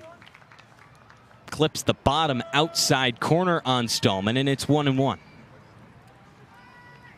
He struck out his last time up. That was against the right-handed reliever Mason Cook. Pickoff move to first. Freeman back in time standing. This is the second time Stallman has come up today where there's been a pitching change in front of him. First, it was to bring on the right-hander Cook. Now to bring on the lefty Gonzalez. 1-1. Fastball down and away. Duggar gloves it by his left side and fires it back. It's 2-1 to Stallman.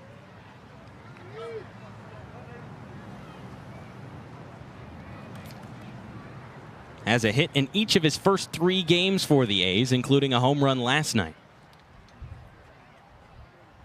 2-1. Swung on and missed. Cut over top of the breaking ball, dipped just underneath his bat, and it runs the count to 2-2. Runners on the corners for the A's and 2 gone. Chatham on top of Orleans 3-2 in the top of the 5th. Jockeying for playoff positioning with the Firebirds, the hottest team in the Cape Cod League right now. 2-2 pitch, grounded right side, gloved at second base on a slide. The throw to first in time.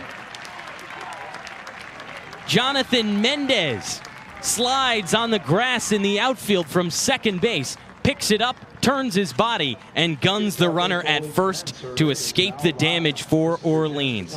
The final out goes 4-3, and it's no runs on 1 hit, no errors, and the 2 runners left on base for the A's. Chatham cannot extend the lead. It's still 3-2 as we make our way to the home half of the 5th. More Chatham A's baseball on the other side on the Cape Cod Baseball Network. The Cape's leader, sports radio play-by-play. Go A's!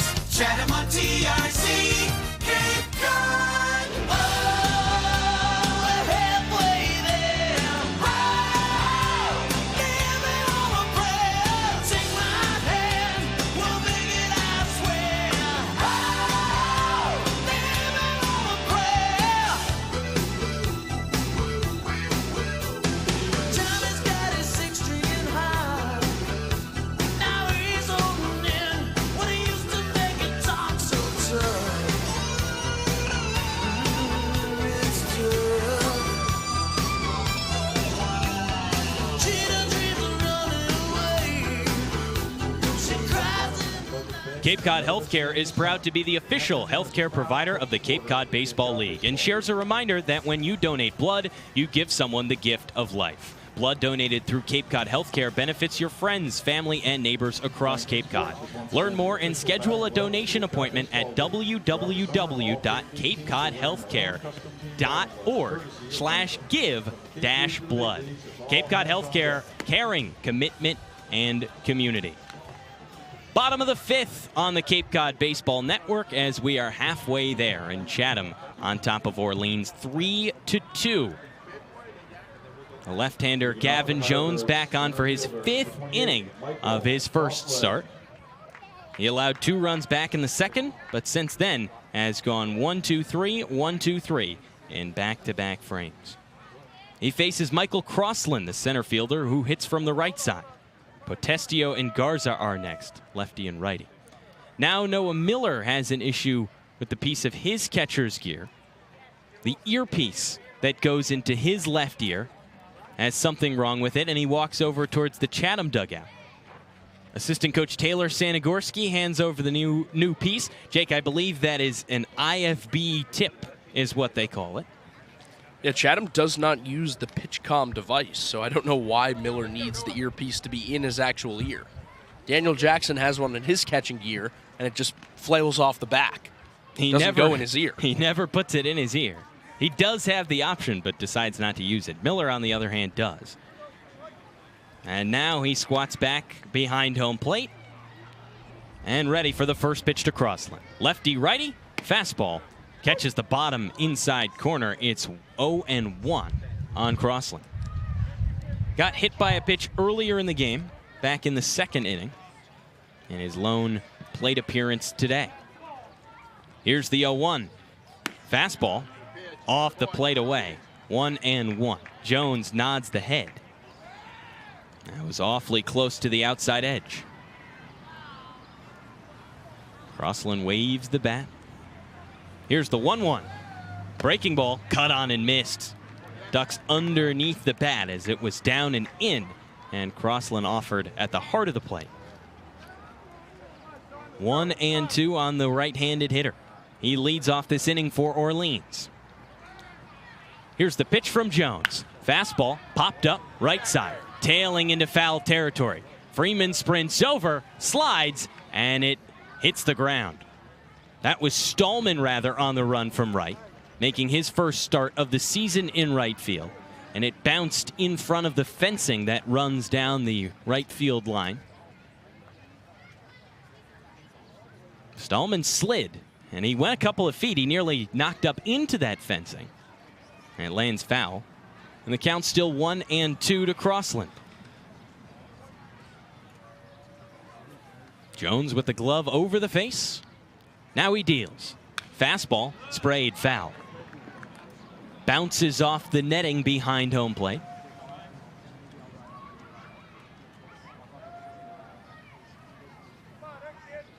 The lights now the main source of illumination of the field tonight as the sun is set.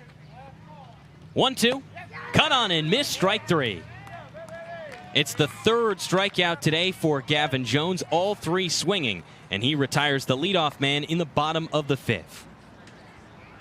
Anthony Potestio is next, but first we have a check of Major League scores presented by Mahi Gold Outfitters. Well, Hudson, only one to report, and it's from last night, the final in the All-Star game. The NL gets a 7-6 win over the AL. First pitch to Potestio, fastball swung on and missed. They were tied 6-6 after 9 innings, so they went to a home run derby, and the NL edged the AL 4-3. Big thanks to Kyle Schwarber. Here's the 0-1.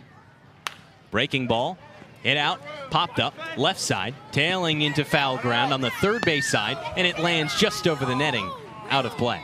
Martin gave it chase from third, but he could not catch up to it, and it's 0-2 to Potestio.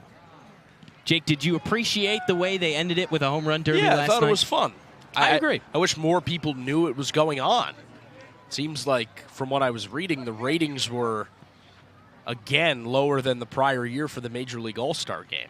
It almost seemed like a surprise the way the game ended as well. Here's the 0-2. Fastball, cold, strike three. Back-to-back Ks for Gavin Jones. He freezes Potestio on a fastball.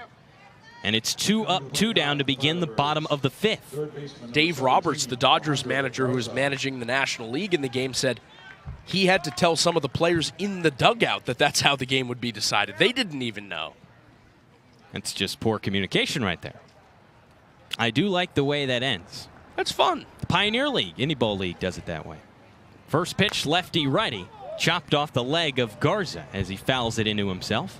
It's 0-1. And might I add, another Wood Bat Collegiate Summer League, the Futures League, also ends its extra inning games and home run derbies.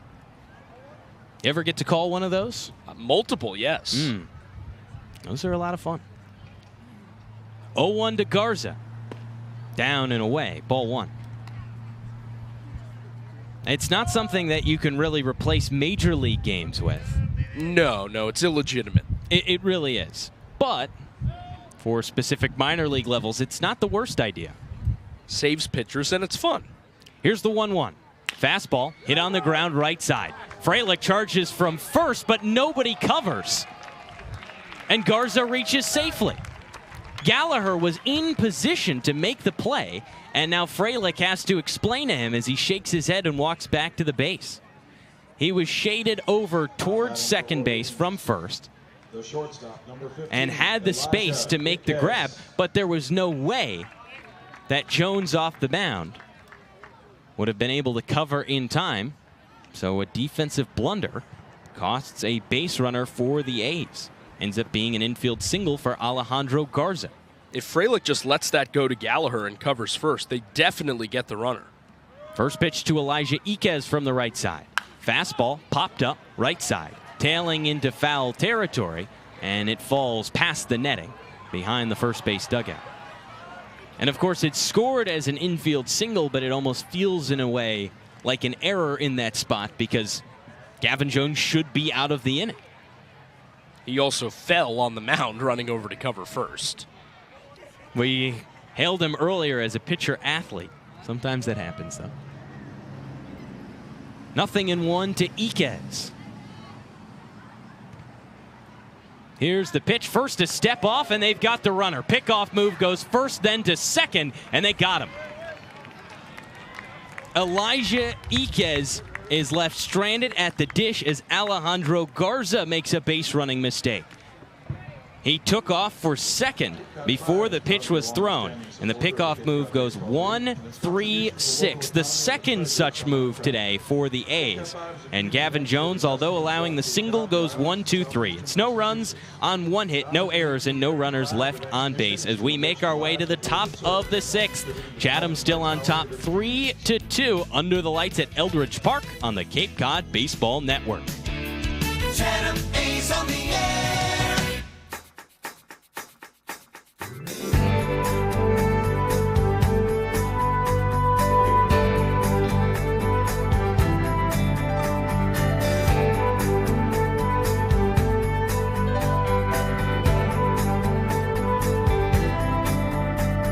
I got so down and out in Frisco, tired of the pills and the rain. I picked up headed for the sunshine. I left a good thing behind. Seemed all of our love was in vain. Now my baby's coming in on the Tucson train.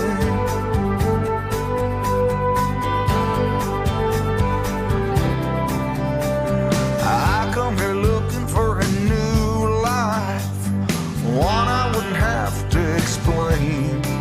To that voice that keeps me awake at night, when a little piece would make everything right. If I could just turn off my brain. Quincy College is proud to sponsor the Cape Cod Baseball League and celebrate students chasing their dreams on and off the field. Quincy College, Plymouth, Quincy, and online. Let's get to work. Left-hander Chase Freilich digs in. He faces the left-hander Gonzalez, who winds and deals. Called strike on a breaking ball for the first pitch of the top of the sixth. Gonzalez came in relief for Cook, who ended up going 2 innings in relief. 0-1, fastball just above the zone. A hair high on Chase Freilich, and it's 1-1.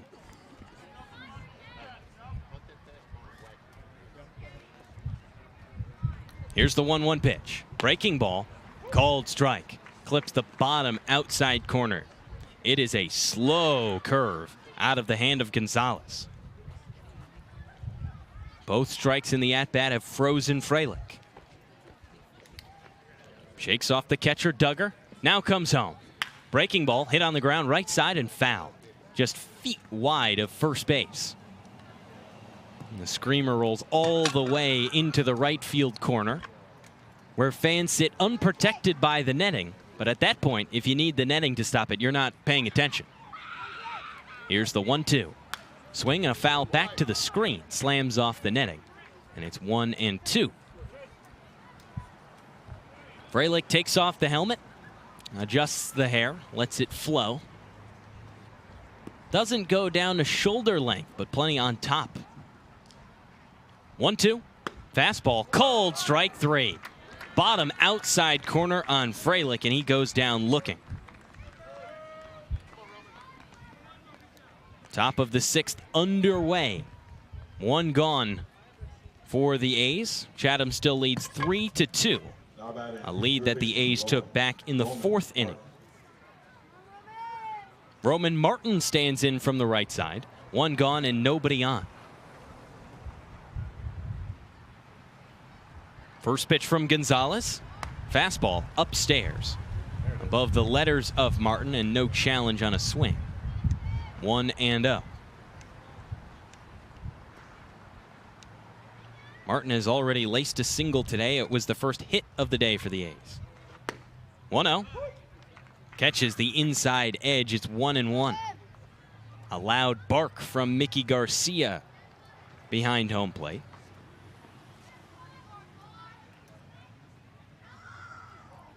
1-1 pitch. Fastball hit in the air, deep to right field. Potestio gives chase at the track, at the wall, reaches up, and it's out of here.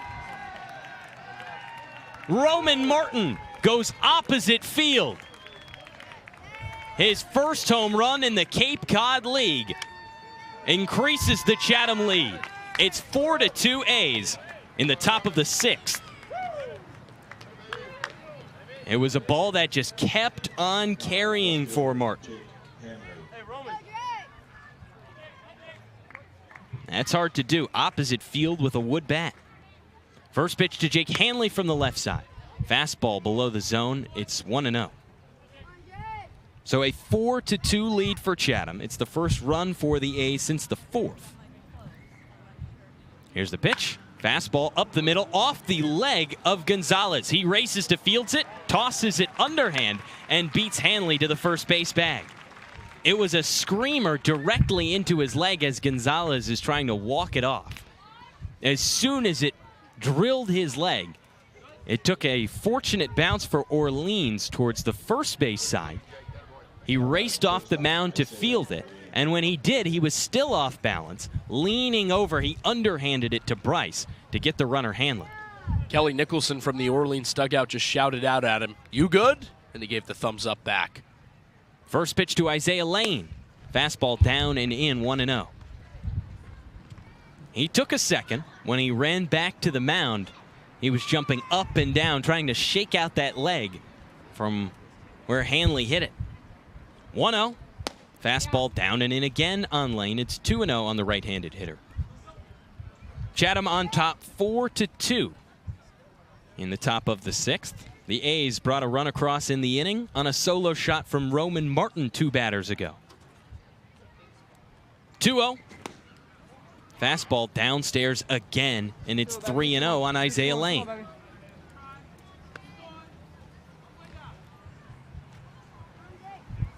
Lane today 1 for 2, a single back in the 3rd. 3-0. Off the plate away, it's ball 4. The first walk issued by Sebastian Gonzalez, and the first walk Chatham hitting has drawn since the top of the 1st. It puts a 2-out base runner on for the A's. Chatham on top 4-2 in the top of the 6th. That brings up the 8-hole hitter Gavin Gallagher. Singled his last time up, then was stranded on 3rd after the A's missed out in a critical situation. First pitch, breaking ball, called strike. Plenty of drop on the curveball from Gonzalez. Starts above the letters and then tails down.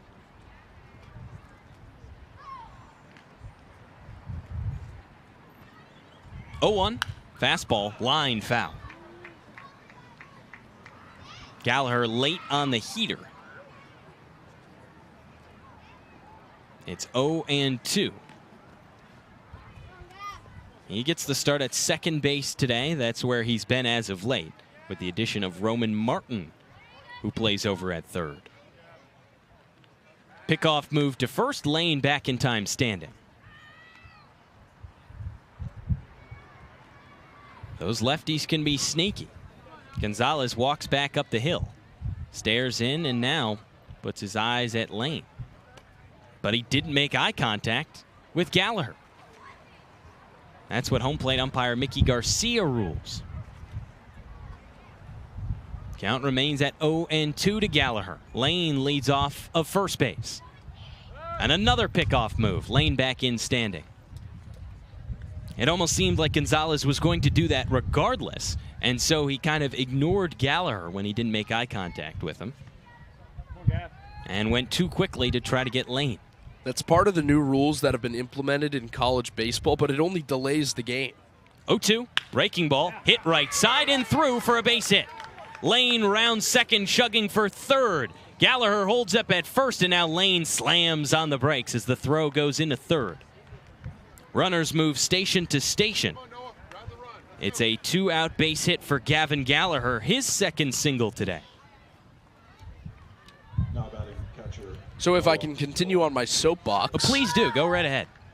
It slows the game down. Well, they institute all these rules with the point of speeding the game up. You can only have so many pickoffs. The batter can only step out so many times. But one of those rules is the pitcher can't make eye contact, and it stops the game. First pitch to Noah Miller. Bounced in the dirt in front of Duggar. He has to pick it up between the legs of Miller, but neither of the runners advance. It's 1-0. There's no penalty to the pitcher. It's not an automatic ball for failing to make eye contact with the hitter. All it does is just waste 15 seconds. If it made it an automatic ball, it would seem much more worth it.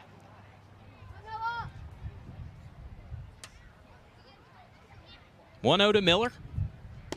Fastball downstairs. 2 balls and no strikes on the catcher. And that's the thing with the pace of play. You speed it up with the pitch clock. You have these things to speed it up. But then when you toss something in the mix, like not making eye contact with the batter, 2-0. Fastball cut on and missed in the dirt. Strike 1 on Miller. Runners hold up as Duggar blocked it. And also, who cares? If the pitcher wants to pitch without looking at the hitter, good for him. That would make it almost more impressive. That's like a Magic Johnson no-look pass. You like those passes because it's even cooler. Here's the 2-1. Fastball downstairs, gloved by Duggar as he slides to his right. It's 3-1 on Miller.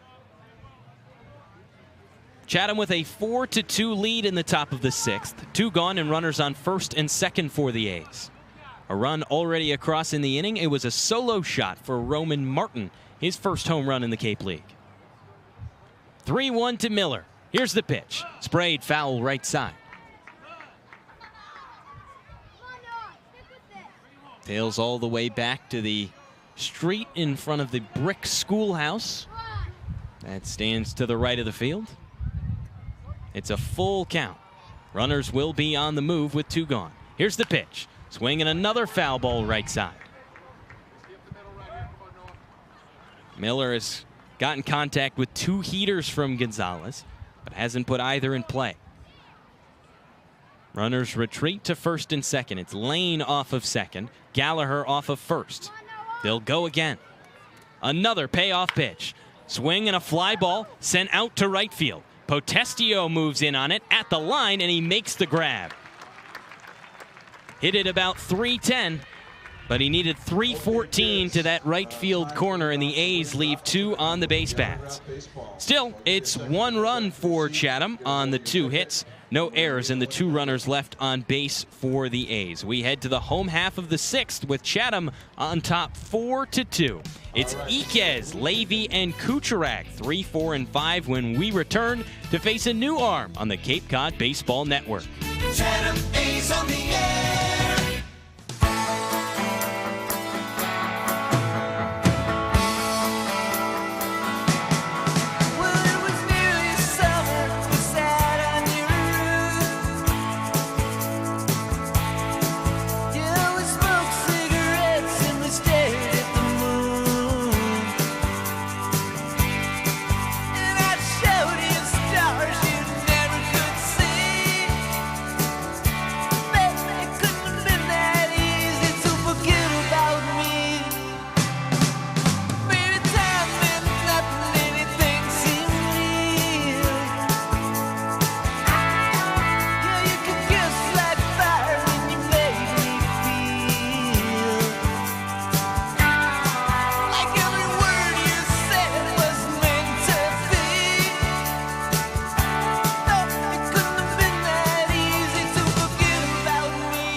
Hi, this is Jackson Freeman from Northwestern University. You're listening to Chatham A's Baseball with Jake Klein and Hudson Ridley on the Cape Cod Baseball Network. ESPN is coming to Veterans Field. Join us on Tuesday, July 22nd at 6 o'clock when host Molly McGrath anchors Sports Center live behind home plate before the Anglers take on the Wareham Gatemen. Come early to watch the show and enjoy ESPN giveaways. That's Sports Center at Veterans Field, July 22nd at 6 o'clock. A Chatham Bars Inn call to the bullpen for the A's as it's 4-2 in the bottom of the 6th. Gavin Jones' day is done after 5 innings, and on comes the right-handed reliever Caden Smith. 6'2", 195 pounds from TCU.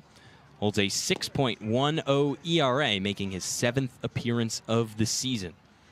He started in his last appearance, one that went fairly well for him, and now he's back out in relief for the 6th time this season. He faces Elijah Iquez, Robbie Levy, and Ryan Kucherak. 3, 4, and 5 in the Orleans order. Chatham extended the lead in the last frame on a solo shot from Roman Martin that went opposite field. Iquez makes the slow walk into the right-handed batter's box. It's righty on righty with Smith to begin the bottom of the 6th. Smith peers in. Miller sets up low and away. First pitch. Fastball upstairs. Ball 1. For Smith, it's been about finding the zone for most of this season. 8 walks to 9 strikeouts for the righty. Here's the 1-0. Fastball, called strike. Iquez takes it high and in on that corner. 1-1.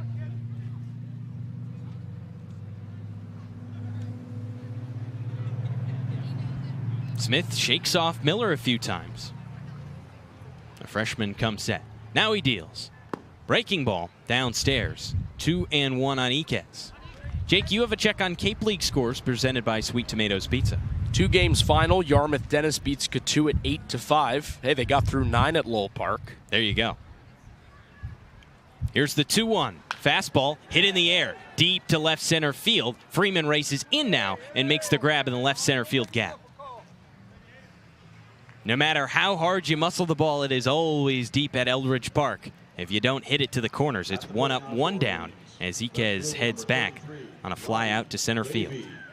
Brewster throttled Falmouth 12-3 at Stony Brook Field. They only got through 7 there. 14 hits for the Whitecaps. First pitch to the lefty Levy. Breaking ball downstairs, 1-0. So 2 East Division teams, the 2 at the top of the East standings, win. You also have Wareham up 8-7 over Harwich. That's one A's fans should keep an eye on. 1-0. Fastball, called strike on the outer half, 1-1. If Wareham holds on to that 1-run lead, they're in the bottom of the 6th right now, and Chatham wins here, the A's would tie the Mariners in the East Division standings for 4th. 1-1. Swing and a tip into the mid. 1-2 on Levy. And then the one other score, Bourne up 5-4 over Hyannis, bottom of the 6th at Doran Park. 4 teams qualify for the playoffs in each division. Right now, the A's sit in 5th in the East. 1-2. Breaking ball, hit on the ground, up the middle. Lane fields from short, fires over to first. In time! Oh my goodness, Isaiah Lane! He ranged behind the second base bag, fielded it, spun, and fired to first. The throw was just a little high, but Chase Freilich made the stretch at first to retire the runner. There's a reason his teammates have been calling him Suave. Jake, what does that mean in Spanish? Smooth. Sure does. 2 up, 2 down for the A's in the home half of the 6th. Right on right with Kucherak. First pitch from Smith. Fastball inside. Backs him off the plate. It's 1-0. It was a highlight reel play from Isaiah Lane. He was on the right side of the second base bag when he threw that ball. Here's the 1-0.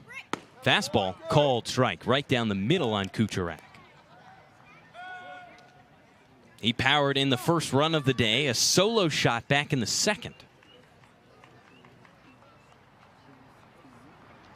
Here's the 1-1. Fastball lined right side and snagged at second base by Gallagher. He leapt off his feet on the outfield grass and made the grab as 2 back-to-back splendid defensive plays for the A's force Orleans to go 1-2-3 in the home half of the 6th. No runs on no hits, no errors, and no runners reaching base for the Firebirds as we head to the top of the 7th. Chatham in control 4-2 when we come back on the Cape Cod Baseball Network. Chatham A's on the air.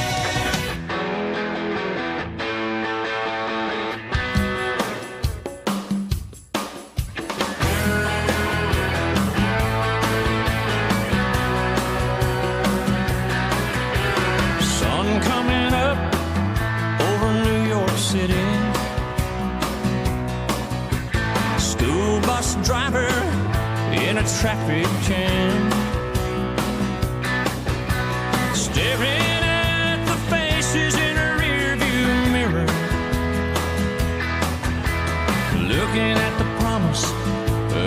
mama's plan.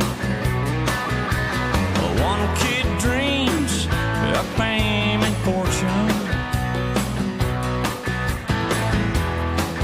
One kid helps pay the rent. One could end up going to prison. One just might be president. Only in America, dreaming in red, white, and blue. Top of the 7th on the Cape Cod Baseball Network, under the lights at Eldridge Park. Chatham on top 4-2, and it's the left-handed hitting Jackson Freeman to lead it off against the lefty Gonzalez. First pitch, a fastball ducks below the zone. It's 1-0 on Freeman. He's the top of the A's order. He's followed by Daniel Jackson and Reed Stallman. Lefty, righty, lefty. 1-0. Fastball catches the bottom outside corner. 1-1 on Jackson Freeman. In a few days, he'll represent Chatham in the All-Star game. One of 4 A's All-Stars. 1-1. Fastball, chopped foul at the plate. Trickles back to the backstop and nestles up against the padding that lines the brick backstop at Eldridge Park. Dark gray skies right now. Just with the absence of light, no storms here. 1-1 upstairs. Rather 1-2. Freeman stands back in. 2 balls and 2 strikes. Here's the pitch. Fastball hit on the ground right side and through into right field. It's a base hit to lead off the inning for Jackson Freeman. That's his second single today. And the A's have put up 11 hits. The season high, which was achieved just 3 days ago, was 12 when the A's went on the road to Yarmouth Dennis and put up that total on the former first place team. And now Chatham just a hit away from tying that. 1 on, nobody out. Daniel Jackson from the right side. First pitch in the dirt.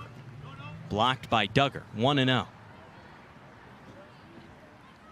When the bats are hot for Chatham, they are very good. When they're cold, they're very bad. And there is not a whole lot in between this season. But when they are on, the offense is arguably the most dangerous in the league. 1-0. Breaking ball way high. Duggar has to fully extend the catcher's mitt to grab it. Considering how long some of the dry spells have been, the fact that Chatham's offense is the highest scoring in the East tells you how good it is when it's on. The pitch, called strike. Clips the bottom outside corner. It's 2-1. Daniel Jackson's been a big part of that this season. Driven in 11 runs. 2-1, catches the edge. 2-2 on Daniel Jackson. It's been a bit of an RBI drought for him. He used to have the team lead. Now is tied for 5th. Here's the pitch, skips in the dirt, and the count runs full. Duggar blocks it between the legs.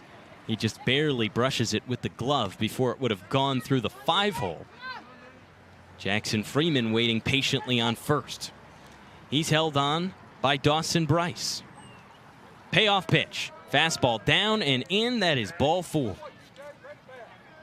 The second walk today drawn by Daniel Jackson, and that puts him up to 20 on the season, which leads the A's by a mile. Next closest is 15.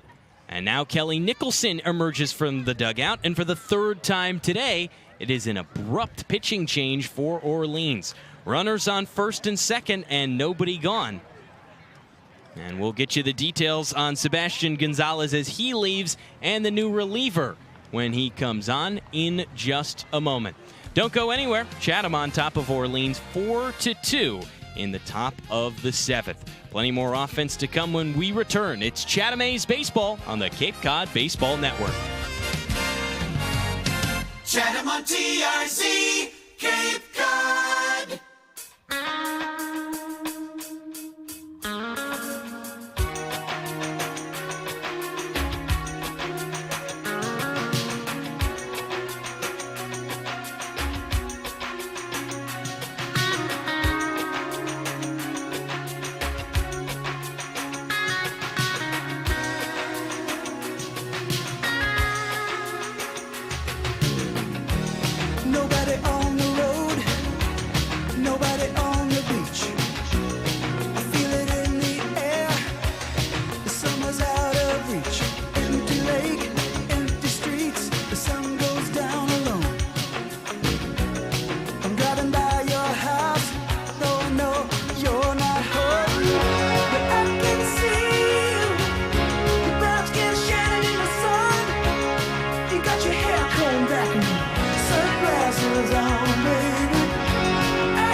you back. I'm gonna show you what I'm made of.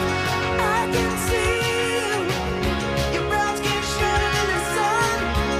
I see you walking real slow, smiling at everyone. I can tell you my love for you will still be strong after the poison summer have gone.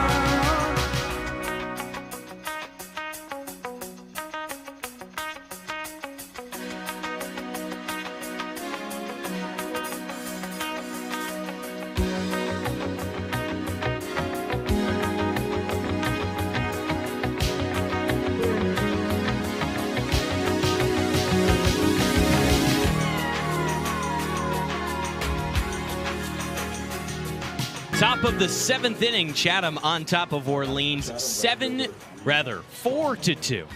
With runners on first and second, it's a Chatham Bars Inn call to the bullpen. Reed Stallman has to face yet another pitching change. This time, it's the right-hander Ethan Foley, 6'3", 220 from UC Berkeley, on to make his 9th appearance. That ties a team lead. Stretches the glove way over the head and comes set at the belt. First pitch from the stretch, downstairs, 1-0.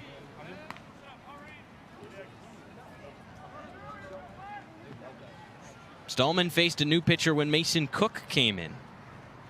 And then the same with Sebastian Gonzalez. Now for the 3rd time today, he faces Ethan Foley. Here's the first pitch, foul back to the screen. A heater that drills the netting.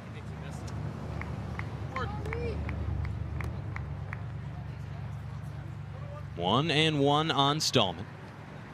He's got runners on first and second. Nobody gone for the A's. Here's the pitch. Downstairs, blocked by Duggar.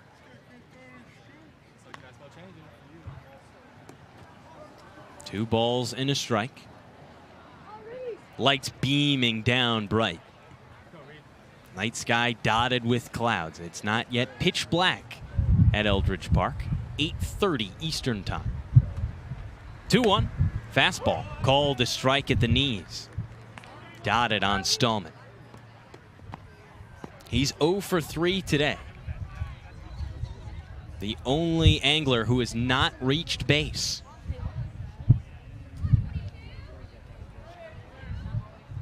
Here's the 2-2. Breaking ball off the plate away. Count runs full. A steely take from Stallman, who stayed frozen in the box. He stood out for just a moment, took a deep breath, and now he stands back in. Mickey Garcia, the home plate umpire, flashes a full count. Runners on first and second, nobody gone. Top 7, A's up 2. Here's the pitch. Flied out into deep left field. Levy comes 2 steps in and makes the grab for out number 1. Runners retreat back to first and second base. And there's 1 gone in the top of the 7th. So Stallman today, who came in on a 3-game hit streak, which was all 3 of the games he had played for Chatham, now finds himself 0 for 4. That brings up Chase Fralick from the left side. Runners on first and second, now 1 gone. Middle infield at double play depth for Orleans. Here's the pitch. Fastball off the plate away.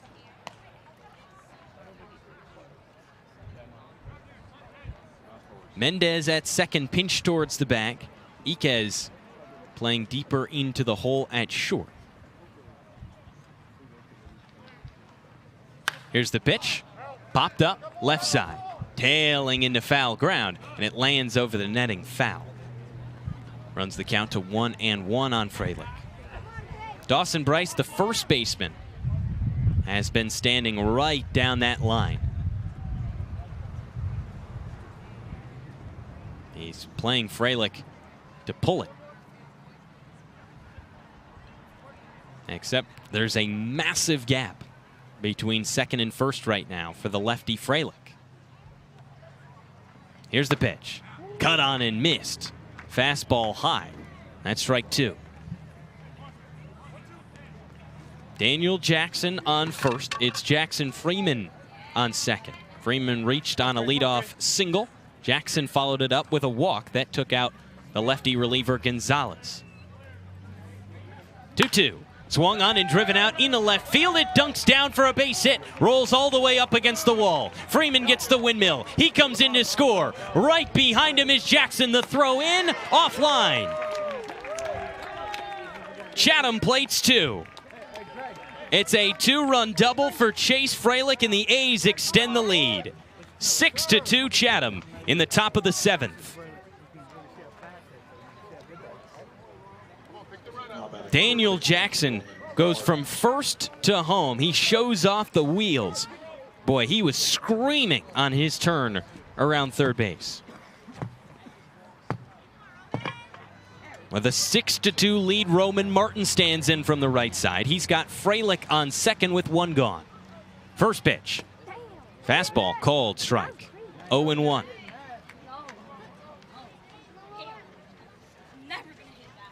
Foley has been one of the go-tos for Orleans when they need to keep games close. An ERA just over 1 coming into today. 0-1. Ducks below the zone. It's a ball and a strike. And what a night Fralick's had. He's quietly struggled over the last week or so. 2 screaming line drives to the opposite field and 3 runs driven in. He's looked confident at the dish. He's put in the cleanup spot today, and that's exactly what he's done. Here's the pitch. Catches the zone. 2-1 on Martin. Rather 1-2 on the right-handed hitter. Last time up, had his first home run in the Cape League. An opposite field shot. Here's the pitch. Breaking ball downstairs. 2-2. The count on Martin. A win today for the A's would be big. With a Harwich loss, Chatham would be tied for 4th place in the Eastern Division, trying to creep into those playoffs. After today, it's only 13 games left of the regular season. 2-2, caught on and missed, strike 3. Breaking ball low and away. Martin offered at it, and he Ks for the 2nd time today. It's the first strikeout in relief for Ethan Foley as he retires the 2nd batter of the 7th. Chatham still on top, 6-2, top 7. 2 gone and a runner on second. It's Chase Fralick after plating 2 on a double. First pitch to Hanley, grounded right side and foul. Jake Hanley has done the same thing as Fralick, where he has been quietly stellar. Had a double tonight, a single and a walk last night. You go further and further back. Had a 3-hit outing against YD 3 games ago, where he put his first home run of the Cape League season on the board. Here's the 0-1. Breaking ball, cut on and missed. Strike 2. Hanley tried to hold the arms back. Tilted the shoulder and his swing went higher. But he fully went around. 0-2 on the lefty. Foley comes set at the belt. He kicks and deals. Breaking ball downstairs. 1-2 on Hanley.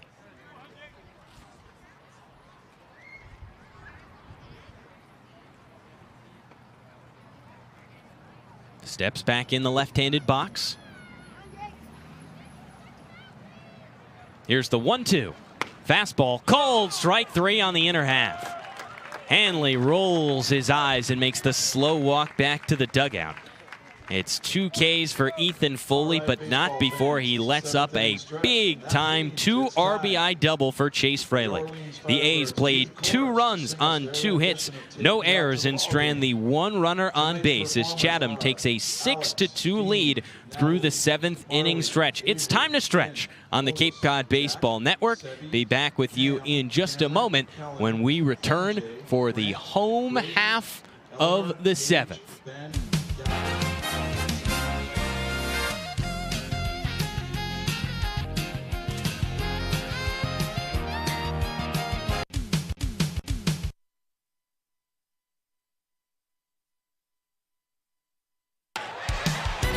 Cape Cod Baseball Network and the A's. Sports radio play-by-play.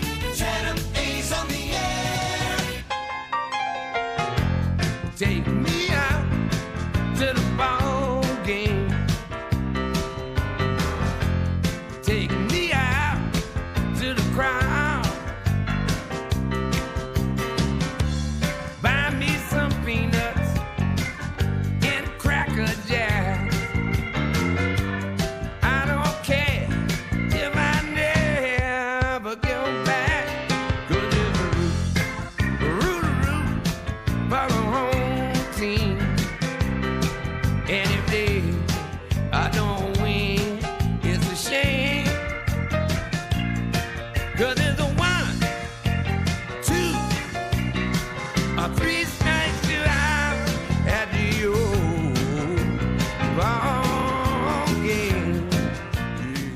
Time for the bottom of the 7th on the Cape Cod Baseball Network, and the A's even farther in front than the beginning of the inning. It is 6-2 Chatham as the right-handed reliever Caden Smith makes his way on for his second inning. Faces the catcher Cashel Duggar from the left side to lead it off. First pitch, breaking ball, high and away, ball 1. It's Duggar, Dawson Bryce, and Jonathan Mendez, lefty, righty, righty, to face the right-hander. 1-0 pitch. Fastball. Cold strike on the outer half. Dust pops out of the mitt of Noah Miller as he grabs it behind home plate. Right-hander Smith throws with a good amount of torque. Gets up into the mid-90s. 1-1. Fastball high and outside. 2-1. On the catcher, Duggar. He's 0 for 2 today, grounded out 3-1 in the second and 1-3 in the fourth inning. 2-1. Fastball downstairs. Friendly 3-1 count on Duggar. This has been an offensive explosion for Chatham. 13 hits for the A's. Rather, 12. Ties a season high. 3-1, flared out into shallow left center field and down for a base hit. Hanley slips as he tries to field it. The throw in comes from Freeman, who recovers him in center field. It's a leadoff base hit for Cashel Duggar. First baseman Dawson Bryce. Just the 6th hit of the day for Orleans. The Firebirds have only plated 2 runs on those 6 hits. Jake Hanley has had a bit of a struggling day out in left. Again, not his usual position. Gold Glove first baseman in college. Dawson Bryce stands in from the right side. First pitch from Smith is waved at and missed. Strike 1. Fastball low and away. And Bryce hunched over the back and flung out the arms to try to get to the ball. 0-1. Duggar leads off of first. Nobody gone in the bottom of the 7th. 0-1, down and in on a breaking ball. It's 1-1. Smith taps his chest to the catcher Noah Miller, indicating that's not where he wanted to put that pitch. The leadoff single from Duggar was the first allowed by Smith in his relief appearance. 1-1, upstairs. 2-1. Came into today with 8 walks to 9 strikeouts. That had been the issue for Smith thus far this season, but much of that coming at the very beginning of his appearances. Right on right, here's the pitch. Fouled back into the screen. 3-2 on Duggar.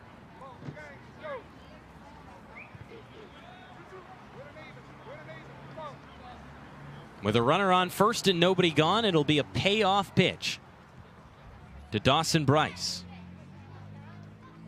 Smith looks over at the runner. Now comes set at the belt. Payoff pitch. Fastball fouled back into the screen. Still 3-2.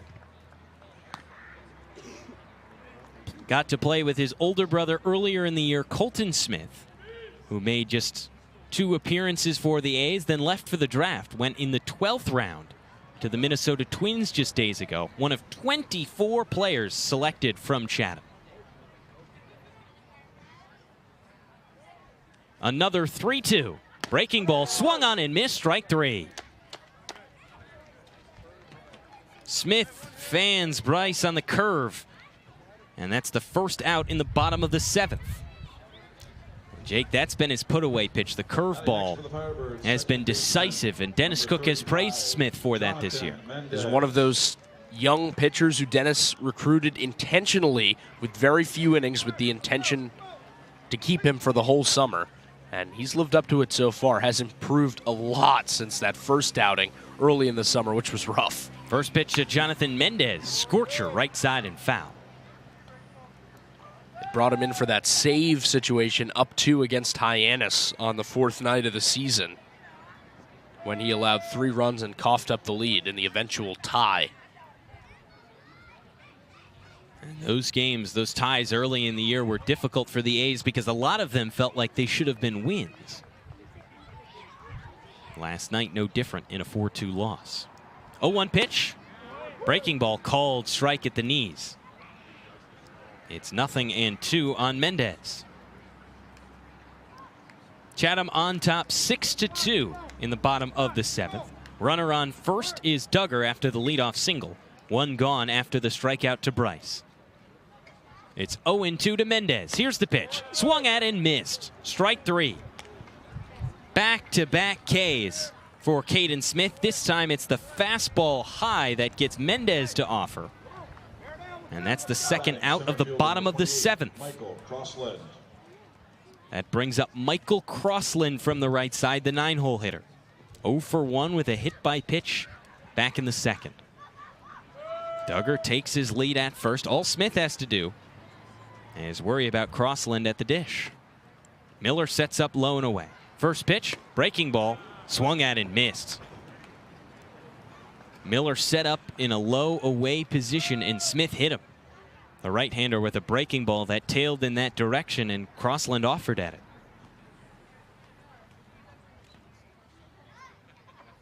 Here's the 0-1.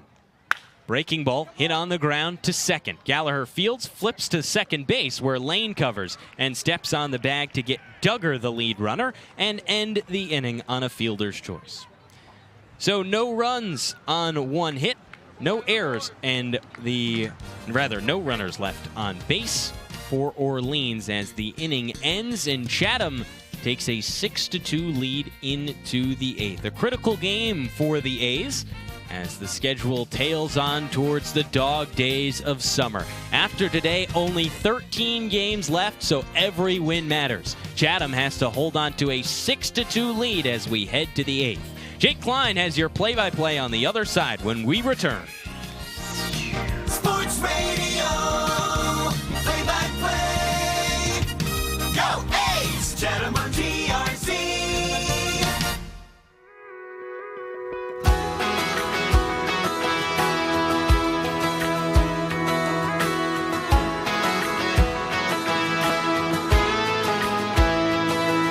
In the sun somewhere, there's some buddies in a Chevy turning up Tom Petty on the way to the Cape. They'll be there all day. In the sun somewhere, there's a home run ball flying over that wall off a Little League bat. Peanuts and Cracker Jacks. It's a road trip on a wild tear, and I'll call you when we get there. Here's to making that coffee can cash. Here's to making those good times last. 2 for 1 at the fireworks stand. Cold beer in my right hand. Pretty girls in a top-down Jeep. Wind blowing through their bleach blonde hair. Having fun forever young out there. Welcome back to Eldridge Park. It's the top of the 8th on the Cape Cod Baseball Network, and Jake Klein takes you the rest of the way.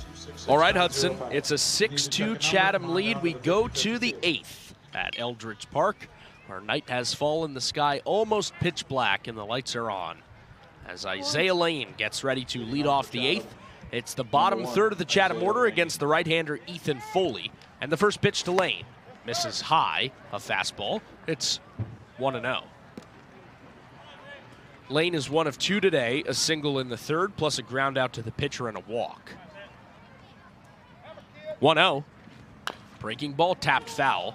Off the ground and then off Lane's face at home plate. It trickles into fair territory, but hit him in the right-handed batter's box. So the foul ball makes it a ball and a strike on the right-handed hitter.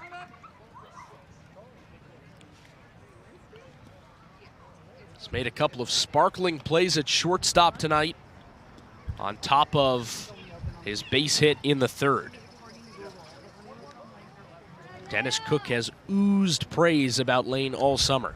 The pitch off the plate away with the fastball. 2 balls and a strike. And it's mostly been for his defense, but he is just outside of the top 5 right now in RBIs in the Cape League. 2-1. Outside again. 3-1 on Lane. He has not really hit up near the top of the order much since the first couple of days of the season. He was the opening day cleanup hitter and only hit there on 2 occasions since opening day. Here's the 3-1. Fastball right down the middle. Lane takes. Called a strike, and the count goes full. 3 right-handed hitters due up in the inning against the right-handed Ethan Foley. After Lane, it's Gavin Gallagher and Noah Miller. Payoff. Called strike 3. Lane tossed his bat toward the Chatham dugout, ready to walk to first. Fastball right around the knees, and Mickey Garcia punches him out. It's 3 straight strikeouts for Foley, dating back to the 7th. 1 gone. So Lane strikes out for the first time tonight. And the first time since 2 days ago, or rather 3 days ago. And now Gallagher, first pitch. Breaking ball outs. No, called a strike on the outside corner. 0-1. The last strikeout for Lane had been in the 4th inning against Yarmouth Dennis prior to the off day. 0-1 on the outside corner. Called a strike. 0-2 on Gallagher. Had been struggling a little bit of late, but now hits in back-to-back at-bats in the 5th and the 6th. 0-2. Downstairs with a changeup, a ball and 2 strikes. His single in the 5th came on a grounder up the middle. His hit in the 6th on a line drive between the 1st and 2nd basemen. Foley winds up the 1-2 pitch. Breaking ball tapped foul on the ground toward the 3rd base coaching box. A ball and 2 strikes on Gallagher. Saunters around outside the right-handed batter's box. As the home plate umpire, Mickey Garcia, guns a new baseball out to the mound for Ethan Foley. Anchors his right foot to the rubber, winds up, another 1-2. Breaking ball grounded softly up the middle. Iquez charges at short, throws from behind the bag to first. Got him. Dawson Bryce just keeps his foot on the first base bag as he stretches up the right field line. Iquez throws out Gallagher 6-3, 2 gone in the 8th. So 4 straight sat down by Foley, and now the right-handed hitting Noah Miller, the 9-hole hitter, steps in. Miller singled in the 5th. He's 1 of 3. First pitch, upstairs with the fastball. A ball and no strikes. Pinch hit in the bottom of the 10th with 2 out and a runner on second last night. 1-0, outside, 2-0. And he flew out deep to left field to end the ball game. It was one of his more well-hit balls of the season, but not enough to give Chatham the win. Foley nods. Here's his 2-0. Downstairs, 3-0 on Noah Miller. The on-deck hitter Jackson Freeman would be next if Miller can reach with 2 out. Chatham ahead 6-2, top of the 8th. 3-0, high, ball 4. It's a 4-pitch walk drawn by Miller. First issued by Foley. And Miller jogs down to first with 2 out. That turns over the Chatham order for the left-handed hitting Jackson Freeman.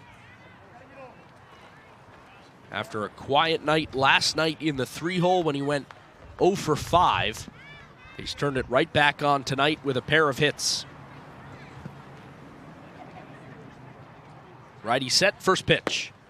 Just below the knees with a fastball, 1-0.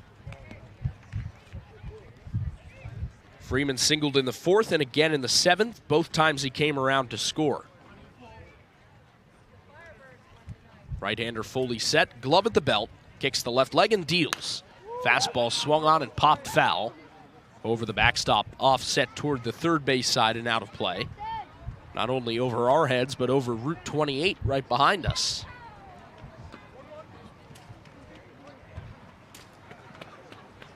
Miller leads off of first with 2 out. Foley's 1-1 downstairs. Miller shuffles off. Duggar blocks it. Pump fakes a throw to first, but the runner scampers back. Jake, I always do appreciate Route 28 behind us, the cars that drive by and they honk the horn.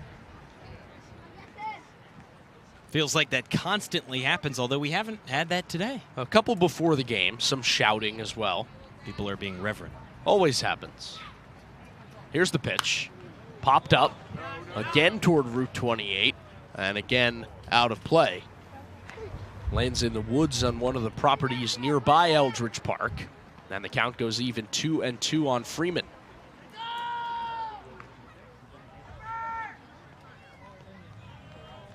Six runs on a season-high 12 hits for the A's. That matches their season best, which they've achieved on 2 other occasions. Righty deals. Breaking ball just nicked foul to the backstop.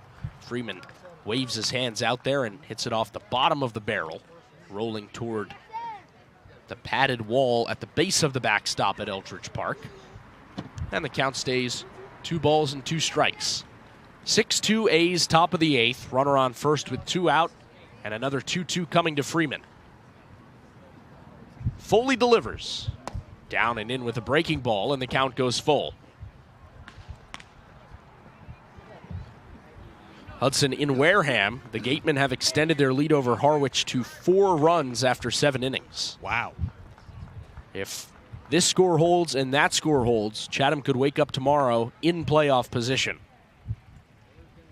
Another 2-2. Fastball called, strike 3. And that ends the inning. 2 punch-outs in the inning and 4 on the relief appearance for Ethan Foley. No Chatham runs, no hits, no errors, and after the 2-out walk, 1 man left on base. We go to the bottom of the 8th at Eldridge Park. The right-hander Caden Smith comes back out.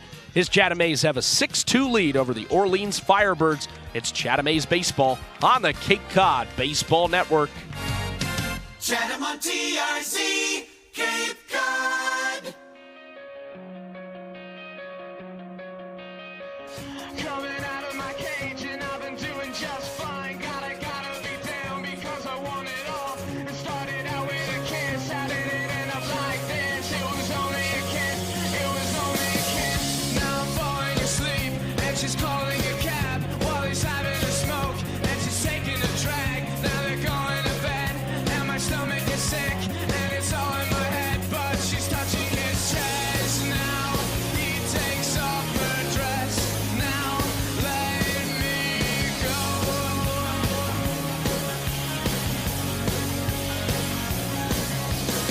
And I just can't look, it's killing me. And taking control.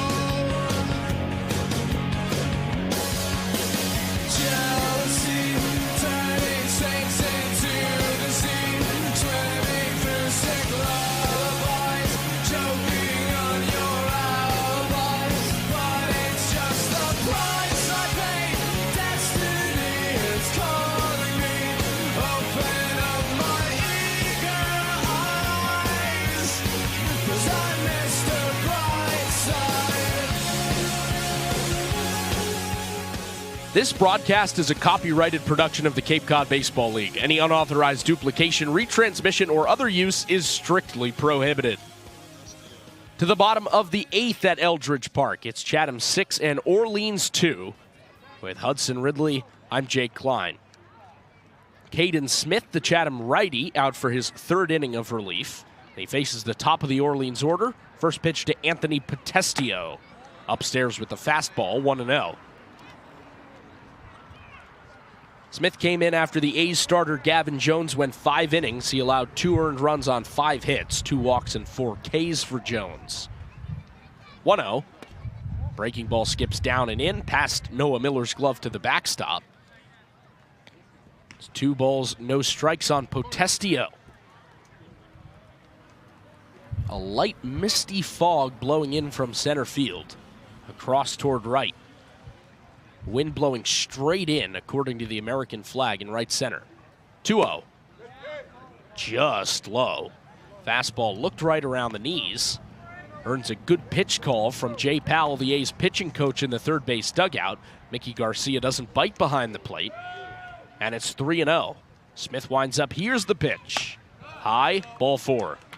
He walks the leadoff man on 4 pitches. And Potestio is on with nobody out.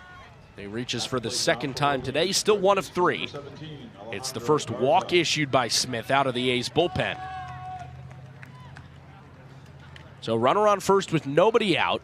A's ahead of the Firebirds 6-2 in the bottom of the 8th. Just 6 outs away from a big win that could vault them back into the playoff picture. Right-handed hitting Alejandro Garza in. First pitch. Breaking ball called a strike, low inside corner. That big sweeper from the right-hander Smith. It's 0-1. Gallagher, the second baseman, pinched tight toward the bag, ready for a double play ball. Smith's 0-1. Another breaking ball. Similar spot. This one called a ball by Mickey Garcia. Another good pitch call out from the Chatham dugout. That's 1-1. Potestio leads off of first with nobody out. Smith looks his way, then comes set. Righty glares in, 1-1. In the dirt, Miller blocks it, pops up to throw, but Potestio scampers back. 2 balls and a strike on Garza. Nobody up in the Chatham bullpen and left. Figure, as long as things go well, this is probably Smith's game to finish. Pitch, high, above the letters with a fastball. 3-1 on Garza. And Smith in danger of a second straight walk to start the inning. With Orleans' 2 hottest hitters, Iquez and Levy, due up next. 3-1, high, ball 4. Back-to-back walks issued by Caden Smith. 8 balls in the last 9 pitches. Potestio moves up to second. Garza takes first on the free pass. And now Orleans has 2 on with nobody out for the 3-hole hitter Elijah Iquez. He walks slowly to the plate, taps the handle of his bat on his right hand, and now Jay Powell, the A's pitching coach, walks to the mound. The game-tying run in the on-deck circle. It's 6-2 Chatham in the bottom of the 8th. A's are still 6 outs away from the victory. And one that, if the score in Wareham holds, could put the A's back into 4th place for the first time in over a week. And Hudson Wareham has extended that lead to 13-7 over Harwich. What had been a dominant Harwich pitching staff has been pounded the last couple of days. That's a great sign. When you have teams 3 and 4 in the East lose, if you can win and they can pull this game out, that would be massive. But again, with the current situation, that is now an if. Mound visit over. And before the first pitch to Iquez, Mickey Garcia calls time behind home plate. Now returns behind the catcher Miller, puts the ball in play. First and second, nobody out. Right against right matchup, Smith's first pitch. Down and in with the breaking ball.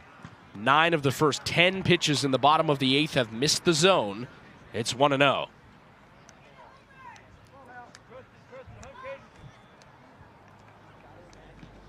Smith set again.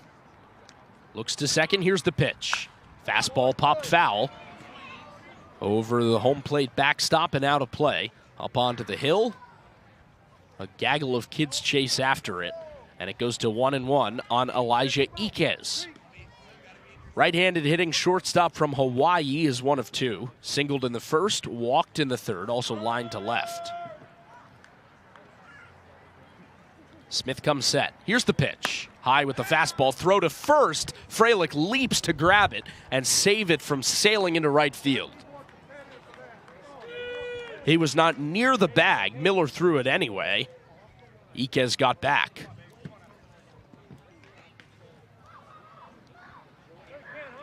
Now it's 2-1 on Iquez at the plate. Smith set. The pitch. Inside with a breaking ball, 3-1. There's a lefty up in the Chatham bullpen. it's Dane Burns, the Mississippi State southpaw, who's been shut down in his last couple of outings.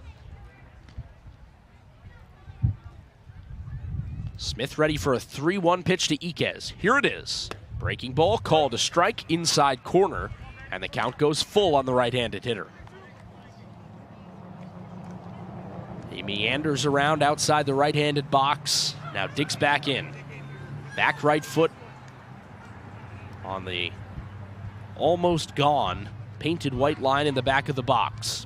Smith's payoff inside with the breaking ball, ball 4. 3 straight walks to start the inning issued by Caden Smith. Potestio to third, Garza to second, Iquez to first, all on free passes. And now the cleanup man, Robbie Levy, comes to the plate with the bases loaded and nobody out. He represents the game-tying run. Chatham 6, Orleans 2, bottom of the 8th. Smith shakes off ahead of the first pitch. Now nods into the windup. He deals. Swing and a miss at a fastball, 0-1.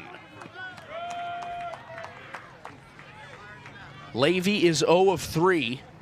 He's one of just 2 Firebirds not to reach tonight. 2 groundouts to short plus a strikeout.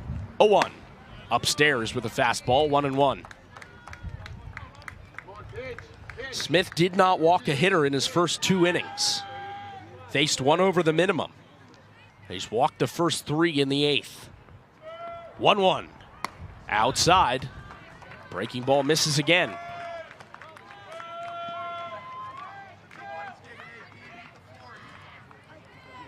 Misty fog continues to blow in from center field. Base is loaded with nobody out. Bottom 8. The pitch. Fastball drilled toward the left field corner. Hanley sprints back, pulls up, he makes the catch. Potestio tags from third. The throw goes into third, and Potestio scores standing. Orleans gets a run back. The Firebirds cut it to 6-3 A's in the bottom of the 8th on the sac fly and the RBI from Robbie Levy. Now batting for the Firebirds, DH number 46, Ryan Kuchar. And Hudson, Chatham will gladly trade the run for the first out of the inning. Plus, they keep the other 2 runners at first and second. When you're up 4 in that spot, you can afford to lose the run at that point. And because they're still at first and second, you keep the double play on. Just got to keep it low in the zone. Here's Ryan Kucharak. First pitch. Inside on the breaking ball. 1-0. 6-3, the Chatham lead, bottom of the 8th. A's are 5 outs away from the win. First and second, 1 out. The pitch. Fastball grounded left side. Martin boots it. It skips into left. Garza turns third. The throw in skips into the Chatham dugout and out of play. Garza scores, and now Iquez is awarded home. Hanley threw it, and nobody was looking at third. The batter, Kucharak, goes all the way to third. 2 runs come in for Orleans. It is a 1-run game. 6-5 A's, bottom 8. And now the game-tying run is 90 feet away. And that's just a nightmare for Dennis Cook. To make things worse, the throw in from Hanley hit him sitting to the right of the Chatham dugout. It skipped into the Chatham dugout, off of the railing, and then over the roof, off of Dennis Cook, who was seated outside of the dugout behind a protective screen. It's the second error in left field today by Jake Hanley. It is a 1-run game, and Chatham will make a call to the bullpen. Caden Smith is done, and Dane Burns is coming on. It is a 1-run game, 1 out and a runner on third when we come back. The A's call on the Mississippi State lefty in crunch time, clinging to a 6-5 lead over rival Orleans on the Cape Cod Baseball Network. Chatham on TRC, Cape Cod.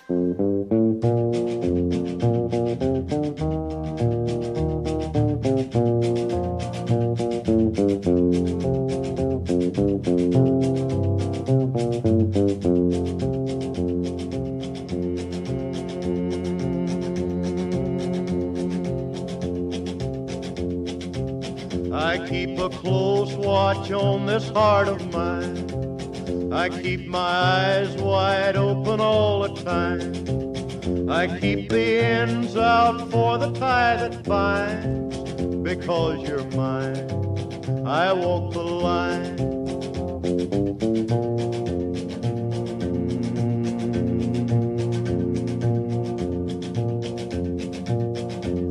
I find it very, very easy to be true.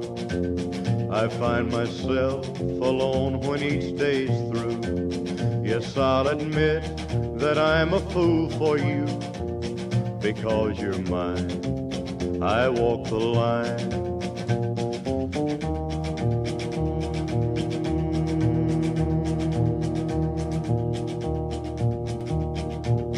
As sure as night is dark and day is light, I keep you on my mind both day and night.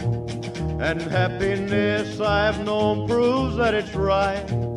Because you're mine, I walk the line.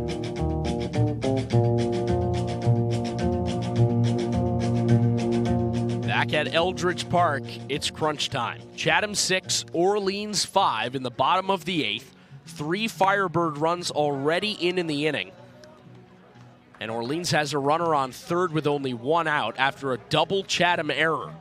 On a ground ball to third, Martin let it get by him for an E5. It rolled to Hanley in left field. He threw it into the Chatham dugout, scored 2 runs. So the A's up to 3 errors on the day after 2 on the same play, and they call in the Mississippi State lefty, Dane Burns. The infield comes in with a game-tying run on third and 1 out as the left-handed hitting Cashel Duggar comes to the plate to face the lefty Dane Burns. All 4 A's infielders have toes on the infield grass as the fog begins to thicken in the outfield at Eldridge Park. Ball put in play as Burns readies for his first pitch to Duggar. Lefty set. Here it is. Breaking ball, called a strike, inside corner, 0-1. It was 6-2 entering the 8th. Chatham in front, now 6-5. Lefty from the stretch, third base side of the rubber. The pitch. Line foul to the backstop. 0-2 on Cashel Duggar. And Burns is a pitch away from a huge second out. He enters his 5th appearance with a 5.56 ERA in just over 11 innings. 7 earned runs on 10 hits. Left-hander comes set. 0-2. Fastball. Powered foul. Down the left field line and out of play.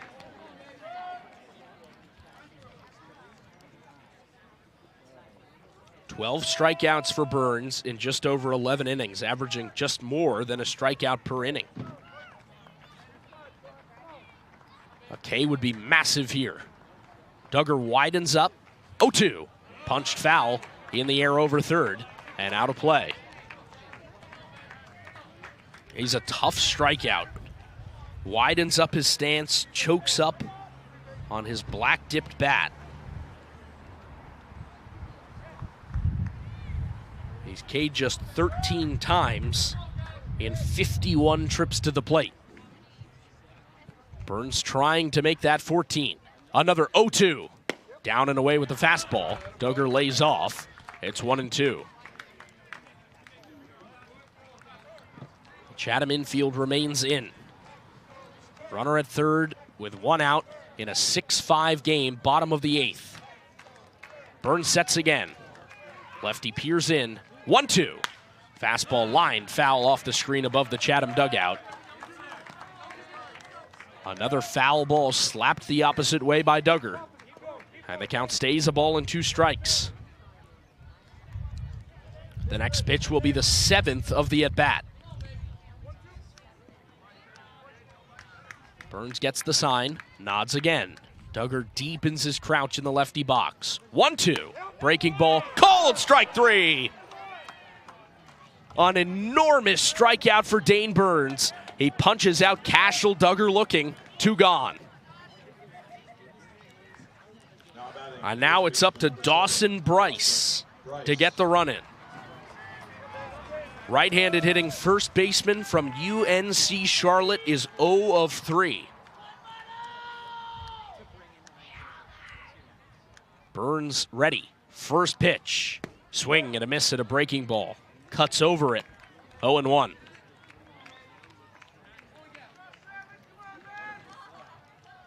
Caden Smith had been cruising before he walked the first 3 batters of the inning. All of them scored.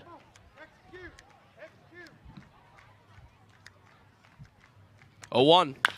Fastball chopped left side. Lane fields it on a high hop. Guns to first. Not in time. Kucherak scores. Tie game.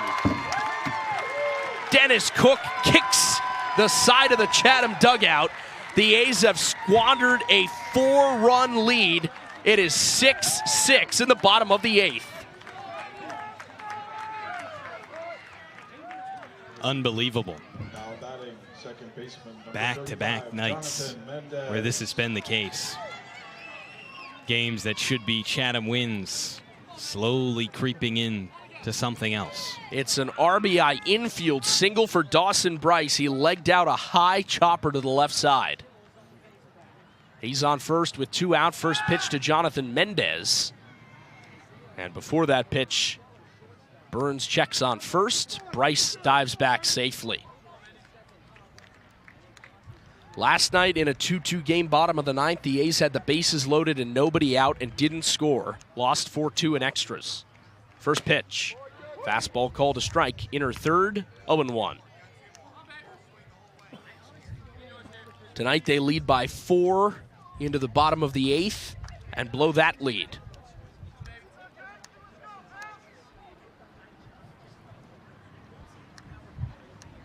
Pick to first, save. No tag from Freilich as Bryce dives back head first. Dennis Cook shot up out of his chair after the call was made at first by Jeff Merzel. 3 times he kicked his right foot into the wood-shingled side of the A's dugout. 0-1 on the outside corner, 0-2.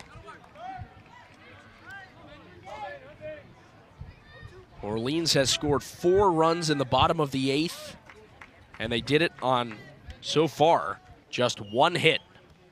The infield single by Bryce.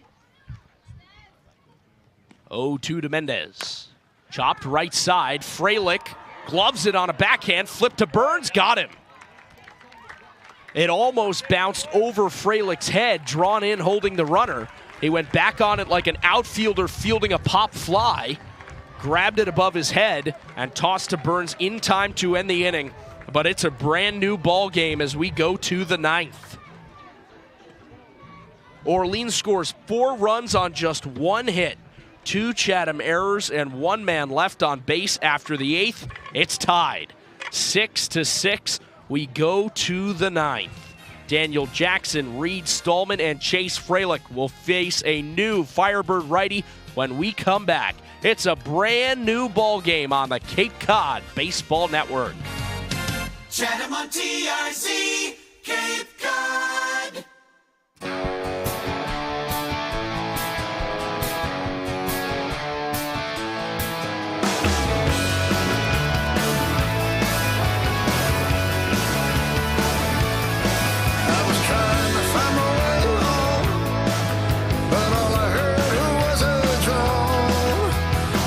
Off a satellite, crushing the last lone American night. This is radio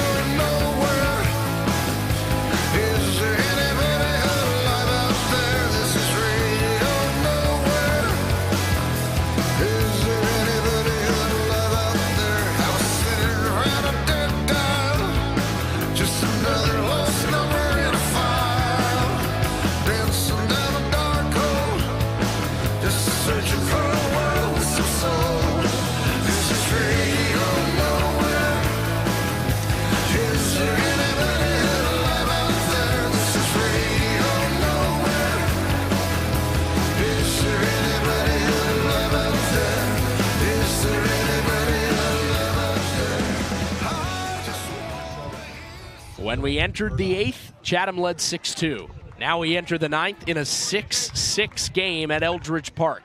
Chatham and Orleans all tied up as we start the 9th.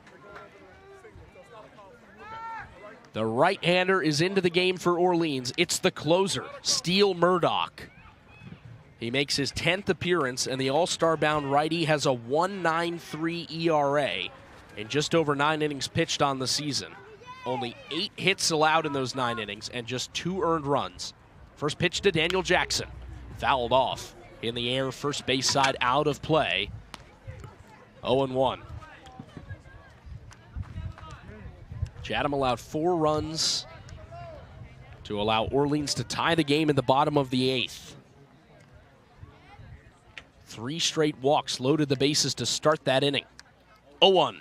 Breaking ball lined through the left side and into left, a base hit. Daniel Jackson starts off the 9th with a leadoff single. It's just the 9th hit allowed of the season by the Firebird closer, Steele Murdoch. That's the 2nd hit of the day for Jackson. Runner on first with nobody out for Reed Stallman. Still a large crowd on the first base side at Eldridge Park. Not as packed as it was to start the game, but hundreds of people still line the first base side hill. Right-hander set. First pitch to the left-handed hitter. Downstairs with a fastball, 1-0. Murdoch, one of the few true closers in the Cape League. He has earned 4 saves on 5 chances. Pick to first, save. Jackson dives back head first. He will run. He's got 7 stolen bases to lead the A's on 8 tries and runs very well for a catcher. 1-0 to Stallman. Fastball catches the low outside corner, called a strike. It's 1-1. After Stallman, it's Chase Freilich and Roman Martin. 2 consecutive lefties, then a right-hander against the righty pitcher, Steele Murdoch. The pitch, down and in with the fastball, gloved by the catcher Duggar just above the dirt in back of the plate. It's 2 balls and a strike on Stallman. Clubbed 11 home runs in just under 40 games this spring at Mississippi State. Hit his first Cape League homer last night at Veterans Field. 2-1. Swing and a line drive foul. Just behind the plate, 2 balls, 2 strikes. That was a home run hack from Stallman. He dipped his back shoulder and took a huge uppercut and just barely swung under it. Count goes even 2-2. 6-6 tie in the top of the 9th. Runner on first with nobody out. Murdoch set, 2-2. Breaking ball called, strike 3 on the outside corner.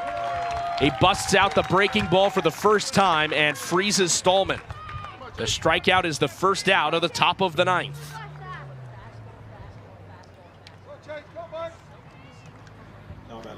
He threw 6 straight heaters to start the inning. And then in a 2-strike count, put that sweeper right on the outside corner for his first strikeout and 13th of the season. Brings up the lefty hitting Freilich. First to check on first, and Jackson dives back head first in time. Chatham 6, Orleans 6, top of the 9th. Runner on first, 1 out. First pitch to Freilich. Fastball swung on and popped foul, out of play over the third base dugout. 0-1. A season-high 13 hits tonight for Chatham. But after back-to-back errors, plated multiple runs in the 8th. We're tied. Throw to first, save. Jackson dives back ahead of the tag from Dawson Bryce. It was Bryce, the first baseman, who tied the game with his infield single on a chopper to shortstop. Legged out that hit just ahead of Lane's throw to bring home the tying run. 0-1. Outside, 1-1.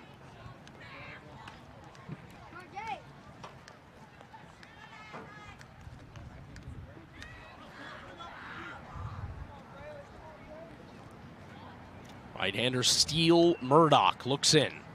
The pitch. Fastball, muscled foul in the air over the third base dugout again. Freilich in a 1-2 count. And now it could be a chance for Murdoch to bring out that big breaking ball. Struck out Stallman on it. Does he turn to it in a 1-2 count against Chase Freilich? Here's the pitch. Breaking ball, drilled left field, but foul. Well past the out-of-play line down the left field line toward the intersection with Route 28 near the traffic light past the left field corner. Freilich stays alive, still 1-2. Murdoch sets again. Another 1-2. Fastball, popped foul, similar spot. This one deeper, but even more foul. Freilich stays alive at the plate. It's a 6-6 game, top of the ninth. Chatham has the go-ahead run on first with one out.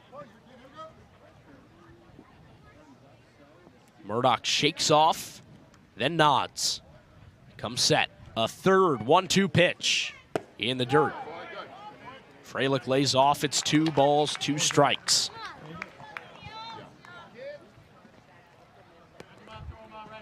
Freilich entered the night a .233 hitter. He has singled and doubled tonight and driven in 3. Ready for a 2-2 from Murdoch. Here it is. Outside with a fastball. Lets out a grunt as he releases it. And the count goes full. 3-2 on Freilich. Runner on first is Jackson with 1 out. He's 7 of 8 stealing bases. Murdoch set again. 3-2. Breaking ball grounded left side. Iquez fields. Only play is to first. He throws that way and retires Freilich. But Jackson, the go-ahead run, moves into scoring position with 2 out.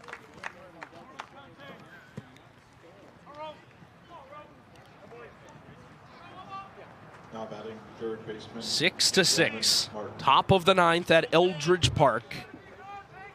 Chatham and Orleans knotted up in a consequential East Division matchup.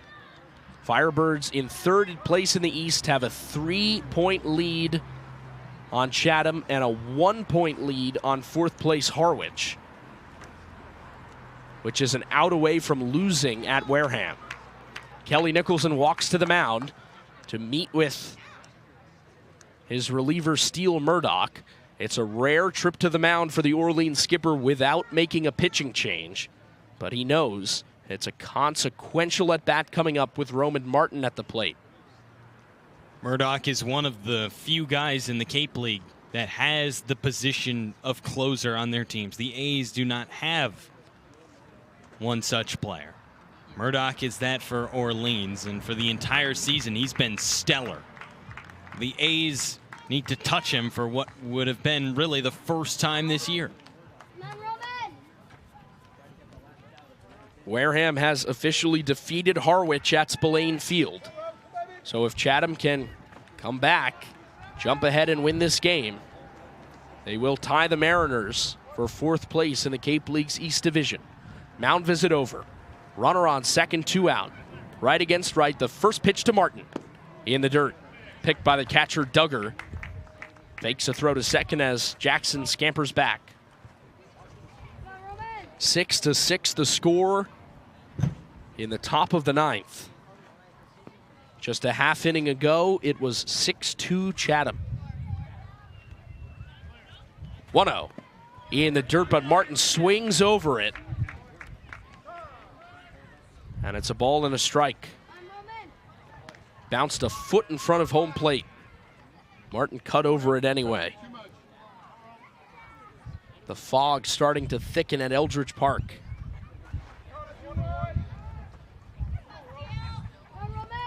Casts a hazy glow over the ballpark. Runner on second, 2 out. Tie game, top 9, the 1-1. Breaking ball upstairs, just above the letters of the right-handed hitter.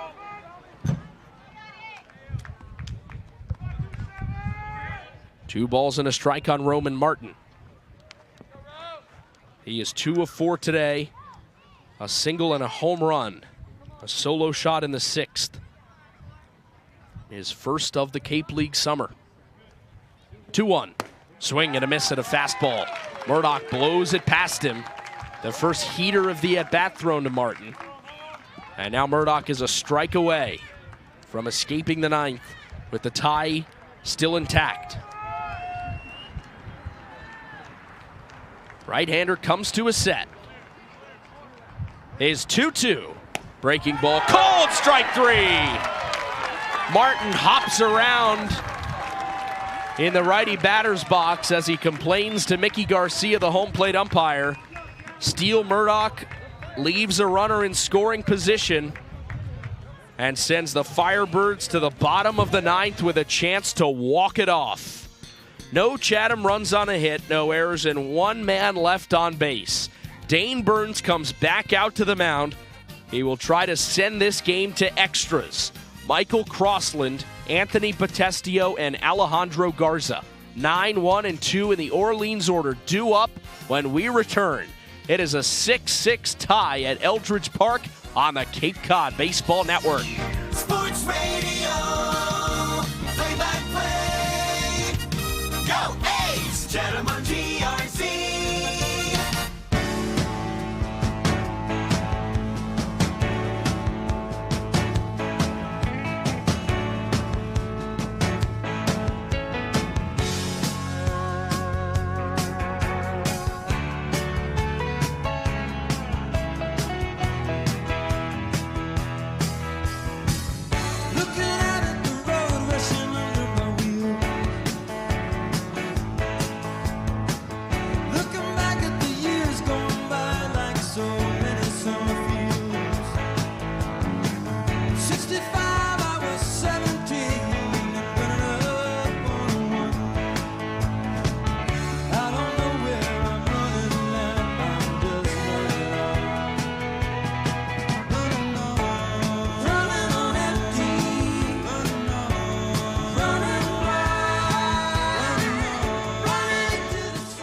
To the bottom of the 9th in a 6-6 tie at Eldridge Park. With Hudson Ridley, I'm Jake Klein. Chatham, just an inning ago, led 6-2. Now it's 6-6. As we go to the bottom of the 9th, Orleans has a chance to walk it off with a run. Dane Burns, the left-handed reliever for Chatham, comes back out for his first full inning of relief. Faces the right-handed hitting 9-hole hitter, Michael Crossland. First pitch. Fastball called a strike, high outside corner, 0-1. Crossland is 0 for 2 tonight. He entered the day with a batting average south of 150. The pitch, just off the inside corner, 1-1. Right around the same spot that Mickey Garcia punched out Roman Martin to end the top of the 9th. And he stranded a runner on second in the top half. 1-1. Lined foul, first base side. It skips off the side of some Firebird personnel there at the end of the dugout. Right off that gentleman's left shoulder and then off the screen. On a 95-mile-an-hour line drive. Ouch. Nobody on, nobody out. A 1-2 from Burns. Breaking ball served foul down the right field line. Bounces about 20 feet wide of the chalk in right. Skips up against the side netting, and the count stays. A ball and 2 strikes on Crossland. He was hit by a pitch in the 2nd, struck out in the 5th. Grounded out to second in the 7th inning. Here in the 9th, faces a 1-2 count. Burns delivers. Swing and a miss, strike 3. 1 gone in the bottom of the 9th. And now the top of the Orleans order comes up. Still tied 6-6. Bottom of the 9th inning at Eldridge Park. Leadoff man Anthony Potestio digs in. Left-handed hitter against the left-handed pitcher Burns. Southpaw comes to a set from the stretch. First pitch. High and away with the fastball, 1-0.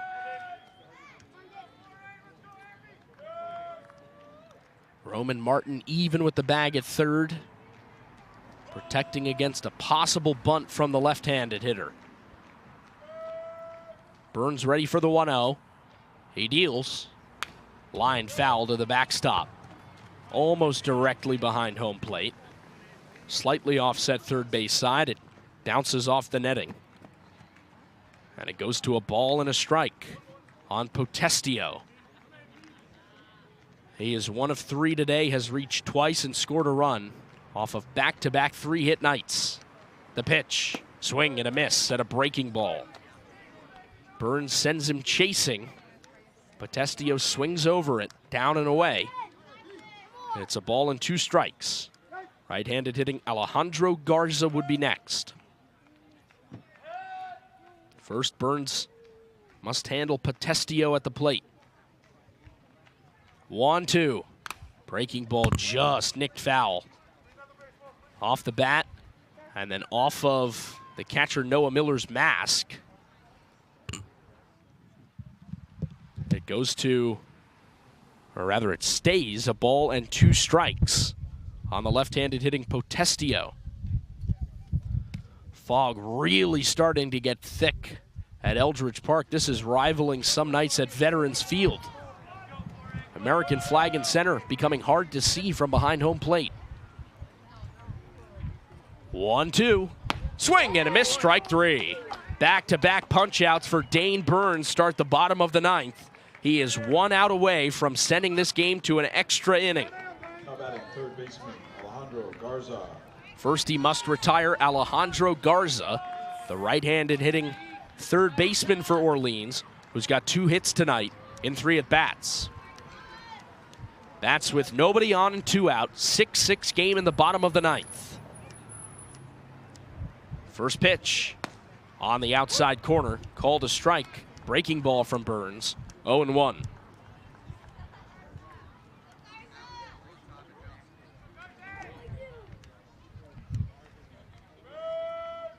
Chatham infield and outfield straight up. 0-1. Breaking ball. Did he go? No.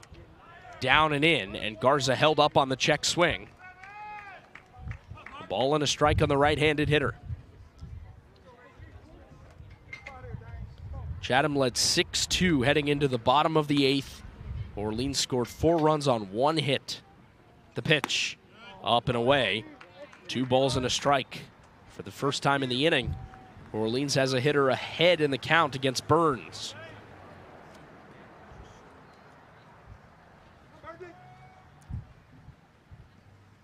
Left-hander sets again. Ready for the 2-1. Here it comes. Breaking ball clips the bottom of the zone. Called a strike. It's 2 balls, 2 strikes. Elijah Iquez, the 3-hole hitter, is on deck. If Garza gets on, Iquez comes to the plate. If not, Iquez leads off the bottom of the 10th. Nobody on with 2 out. 2 and 2 on Garza. Burns comes home. Chopped foul wide of first. Rolls past the Firebird first base coach down the right field line. Stays 2 and 2 on Garza.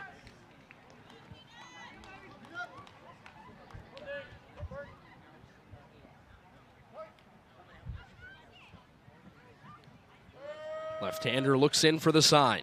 Another 2-2. Breaking ball laced into right field. It dunks down in front of Stallman, a base hit.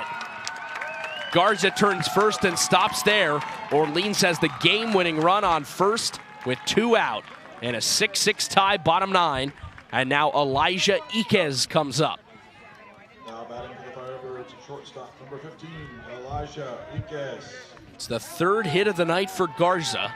He's aboard with 2 out. And the right-handed hitting Iquez steps in. 1 of 2 tonight. A single and 2 walks. He's reached 3 times and scored a run. Pick to first, safe. Garza dives back head first. He was picked off first in the 5th by the starter Gavin Jones. Another throw over. Again, he dives back head first. No tag from Freilich, who scampers off the bag to grab the throw. 6-6, bottom 9. Runner on first, the game-winning run. With 2 out.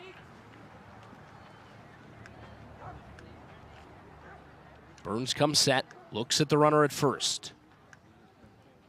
First pitch to Iquez. Breaking ball misses low. 1-0.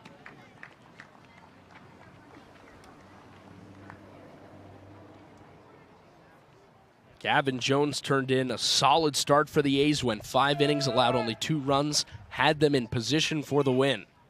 Pick to first, safe again. Garza dives back head first. Chatham took a 6-2 lead into the bottom of the 8th and blew it.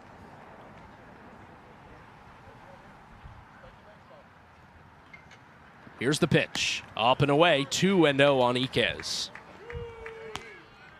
Burns has picked off 3 times and thrown 2 balls to the right-handed hitter Iquez. The Cape League All-Star starter at shortstop could win the game with an extra base hit. 2-0. Upstairs, ball 3. And Burns is 1 pitch away from walking the game-winning run into scoring position with 2 out. Kelly Nicholson glares on from the first base side dugout. Hand on chin. 3-0. Downstairs, ball 4. It's a 4-pitch walk of Elijah Iquez. He's on for the 4th time today. Garza, the game-winning run, moves to second. Iquez up to first on the walk with 2 out. And now the cleanup man, Robbie Levy, comes up. Last time up, he hit a sacrifice fly to left. And before he comes to the plate, the pitching coach, Jay Powell, comes to the mound for Chatham. He has not signaled to the A's left field bullpen. They've got a left-on-left matchup with Burns against Levy, who himself is a Cape League All-Star. He's been a mainstay in the cleanup position for Orleans all summer. The outfielder from George Washington entered tonight's game hitting .329 and a team-high 70 at-bats.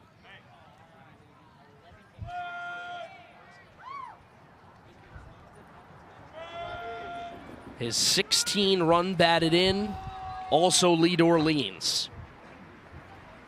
A 17th would win the game. 6-6 tie, bottom of the 9th. First and second with 2 out. Here comes the first pitch from Dane Burns. Breaking ball, popped foul. In the air over the light tower behind the Chatham dugout on the third base side. Burns in the driver's seat, 1-0.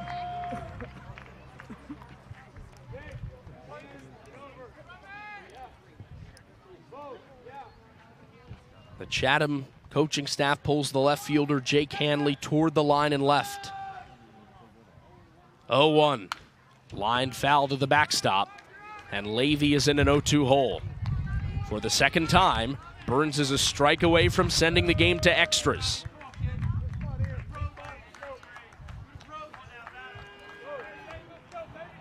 Iquez on first, Garza on second with 2 out. Garza the game-winning run. 0-2. Here's the pitch. Swing and a miss, strike 3. Dane Burns escapes trouble and sends this game to the 10th. No Orleans runs on a hit, no errors, and 2 men, including the game-winning run, left on base. We go to the first and only extra inning, the 10th. Chatham starts with an automatic runner on second, and the Orleans closer, Steele Murdoch, comes back out.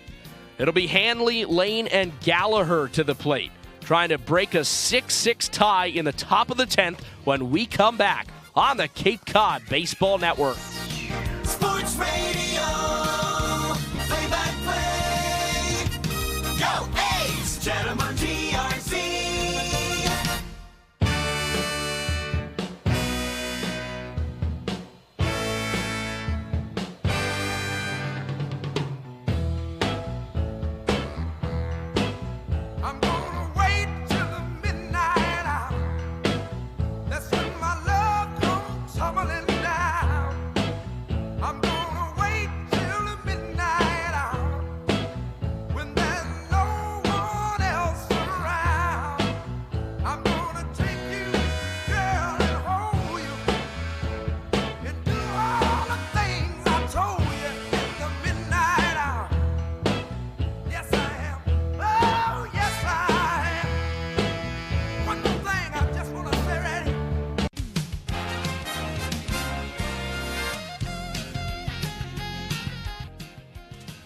Back at Eldridge Park, we start the 10th inning, the lone extra inning in the Cape Cod Baseball League, as the A's go to extras for the second consecutive night. Tonight, they took a 6-2 lead into the bottom of the 8th. Now it is 6-6. We go to the 10th as Orleans makes a defensive change. Kyle Johnson, a Duke outfielder, takes over in left field for the Firebirds, and Javar Williams of Wake Forest goes into center. So 2 defensive changes for Orleans. Johnson in left field, hitting in the 4-hole for Levy. Williams in center, hitting in the 9-hole for Crossland. Steele Murdoch's first pitch to Jake Hanley. Squares to bunt, pops it foul. Over the Chatham dugout, third base side, 0-1. There's an automatic runner placed on second in the 10th. That's Roman Martin, who made the last out of the 9th for Chatham. If the game is still tied after 10, it's declared a tie. Murdoch comes set. 0-1 to Hanley. Squares again, pulls it back, and takes a fastball low. A ball and a strike.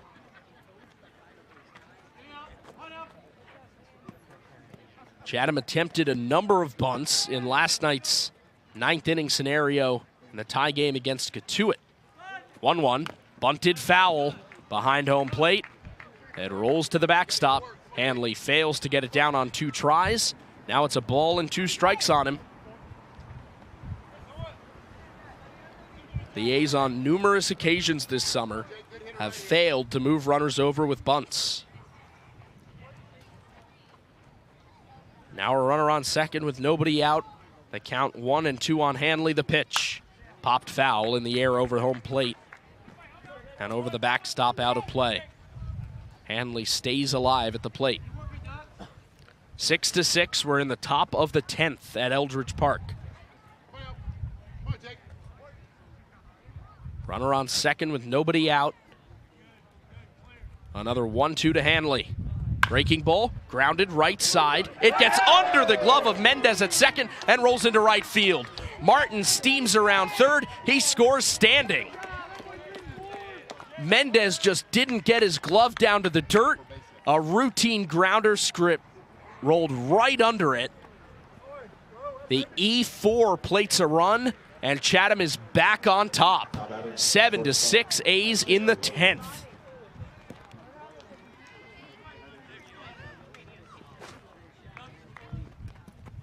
Hanley on first. And Chatham is on the board. We talked last night in the late game scenario about how critical it is to get that run in the top of the 10th. They do. First pitch to Lane, squares to bunt, drops it foul, first base side. Bunting more for a hit than a sacrifice. Squared around late and dropped it just a few feet wide of the chalk on the first base line, 0-1. And back in the previous at-bat, you talked just about the situational hitting. Hanley hit it to the right side of the infield to move the runner over from second. He just got fortunate that it went under the glove. 0-1 to Lane. Swing and a miss. A 94-mile-an-hour fastball from Steele Murdoch. It's 0-2 on Isaiah Lane. Come on, Zay, do your job, baby. Even if Mendez had fielded that, the runner from second, Martin, would have moved up to third, so Chatham would have got what it wanted with the bunt attempt. 0-2. Swing and a miss, strike 3. Lane strikes out on 3 pitches. That's the first out of the top of the 10th.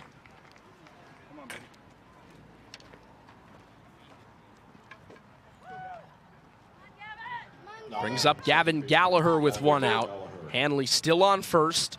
Chatham now ahead of Orleans, 7-6 in the top of the 10th. Firebirds will send Kucherak, Duggar, and Bryce to the plate in the bottom of the 10th. But first, Chatham will try to tack on. Runner on first, 1 out. First pitch to the right-handed hitter, Gallagher. Breaking ball misses high and tight to the righty, 1-0.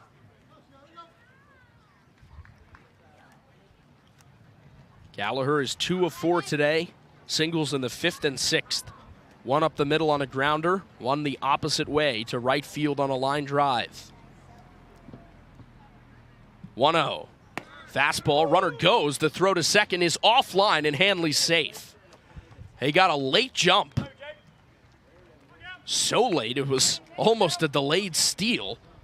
An on-target throw from Duggar would have beat him by a mile. But Mendez, the second baseman, had to reach toward the shortstop side of second to grab it. By the time he wheeled around for the tag, Hanley had already slid in foot first. Stolen base puts a runner in scoring position with 1 out. 1-1 to Gallagher. Called a strike, 94 miles an hour right down the middle. It's 1-2.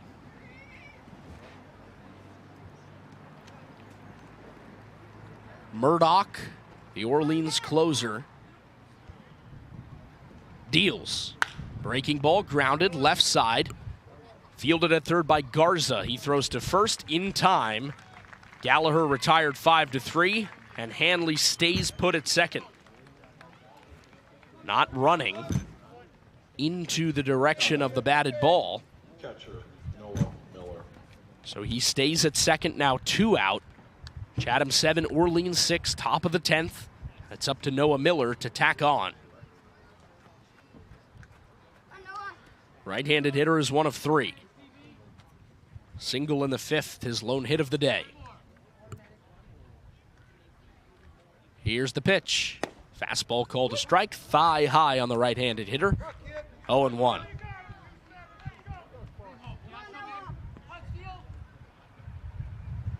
Kelly Nicholson barks out from the Orleans dugout. If the Firebirds can hold Chatham at 1, they'll feel good about their odds to at least force a tie. 0-1 in the dirt. Skips past the catcher Duggar and rolls to the backstop. Hanley advances on the wild pitch. He's on third with 2 out.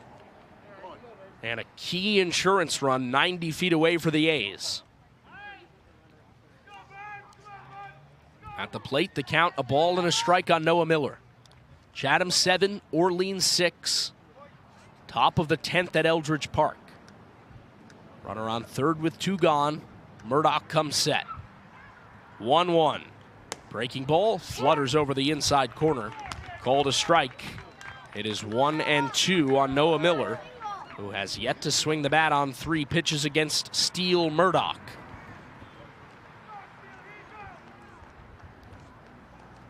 Right-hander comes to a set. Glove at the belt. The pitch. Fastball just off the plate away. Murdoch started to stride off the mound toward the Firebird dugout, first base side. He reels it back up the hill after Mickey Garcia stays frozen on the fastball, 96 just off the plate. Now 2-2. Here's the pitch. Breaking ball darts down and away. 3-2 on Miller. Jackson Freeman, Chatham's best hitter by average, stands on deck. He'll only come up if Noah Miller can reach. 3-2 pitch. Downstairs, ball 4. Steele Murdoch walks Noah Miller. It's just the 3rd free pass issued by the right-handed closer all season. Miller goes to first with his 2nd walk of the day, and Freeman comes to the plate. Chatham 7, Orleans 6, top of the 10th. A's have them on the corners with 2 out as the leadoff hitter, 2 of 5, steps in. Right-handed pitcher set. First pitch to Freeman. Downstairs. Picked on a hop by Cashel Duggar behind the plate. 1-0. 4 consecutive balls thrown by Murdoch, who has had pinpoint control all summer. Hanley leads off of third. Miller off of first with 2 out. Right on left, Murdoch deals. Breaking ball chopped foul. Rolls onto the warning track in front of the Orleans dugout. A ball and a strike on Freeman.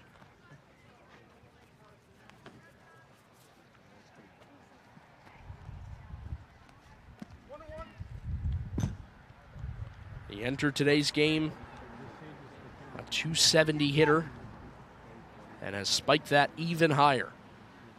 The pitch. Fastball called a strike, outer third. A ball and 2 strikes on Jackson Freeman. He homered in the first matchup between these two teams here at Eldridge Park. 2 hits today. But in a 1-2 count against Murdoch. Runners on the corners with 2 out. 7-6 Chatham, top 10. 1-2. Breaking ball in the dirt. Checks his swing and holds up on appeal to Mike Rabideau.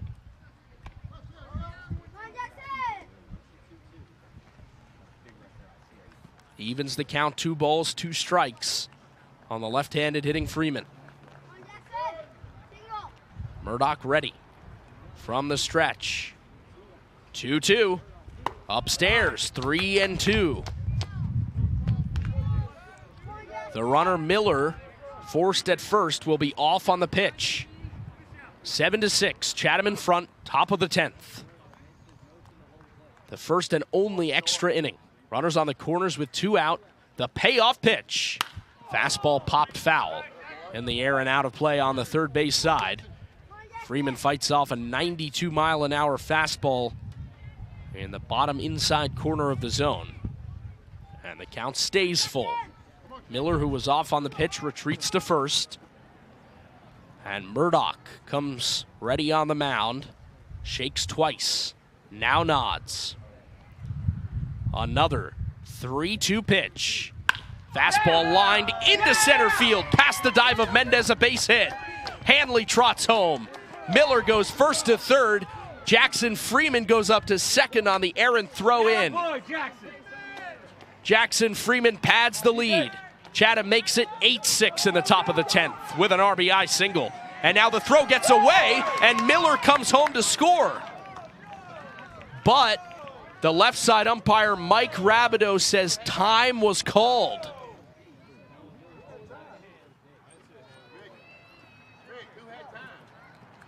Miller forced to go back. Dennis Cook is wondering who had it.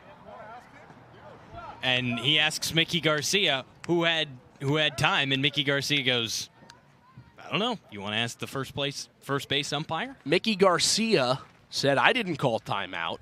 Ball was just tossed over in the vicinity of the Orleans Bat Boys. Dennis Cook wanting to know which umpire called timeout. He conferences on the third base line with Jeff Merzell, the right side umpire. And apparently is content with what he heard. So Miller goes back to third. A run does score.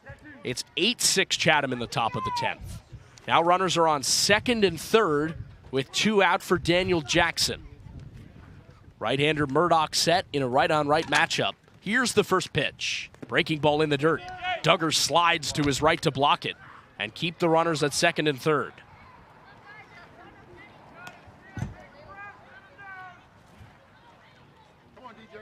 Freeman, who has arguably been Chatham's best hitter, comes through with the RBI single. Chatham's 14th hit of the game. Moves to second on the throwing error. 1-0. Swung on and launched foul. Right field side and out of play. A ball and a strike on Daniel Jackson. He's got 2 hits tonight. 1 in the 4th, 1 in the 9th, when he was stranded on second. Murdoch comes to a set, 1-1. Swing and a miss. A healthy hack at a high fastball and a huge uppercut from Chatham's home run contest participant later this week. Now behind in the count, 1-2. Chatham 8, Orleans 6, top 10. Second and third, 2 out. The 1-2. Upstairs with a fastball. Again, Murdoch walks off the mound toward the Orleans dugout. Again, forced to retreat.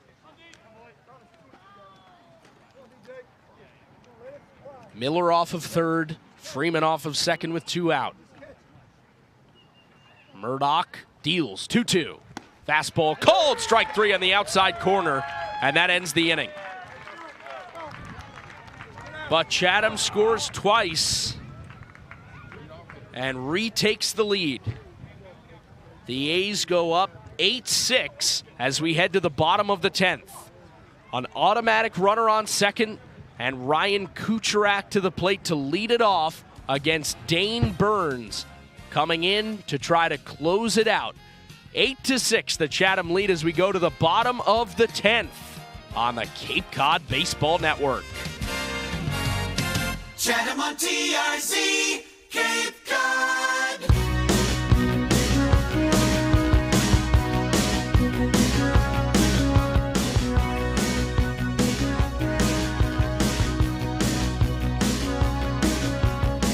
I get up in the evening and I ain't got nothing to say. I come home in the morning, I go to bed feeling the same way.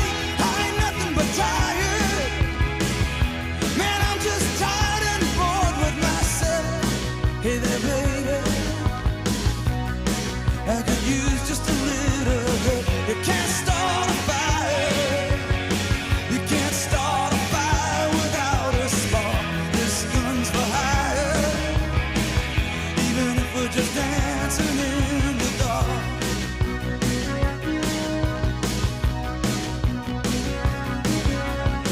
Messages keep getting clearer. Radio's on and I'm moving around my place. I check my look in the mirror.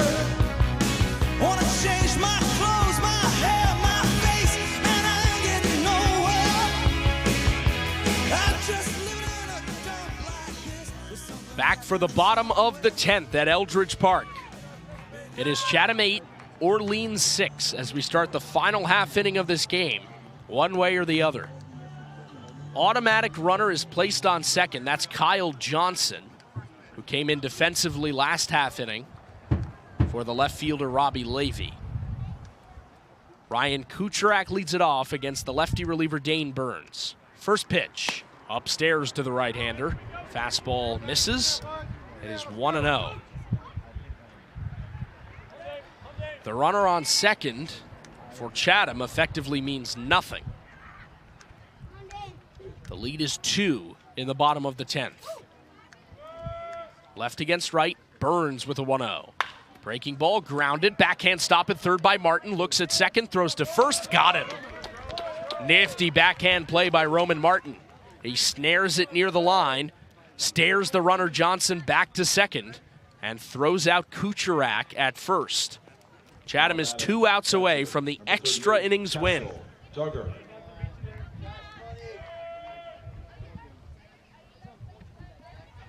And now the left-handed hitting Cashel Duggar steps in against the lefty Burns. Runner on second, 1 out, the pitch. High and away with the first pitch fastball, 1-0.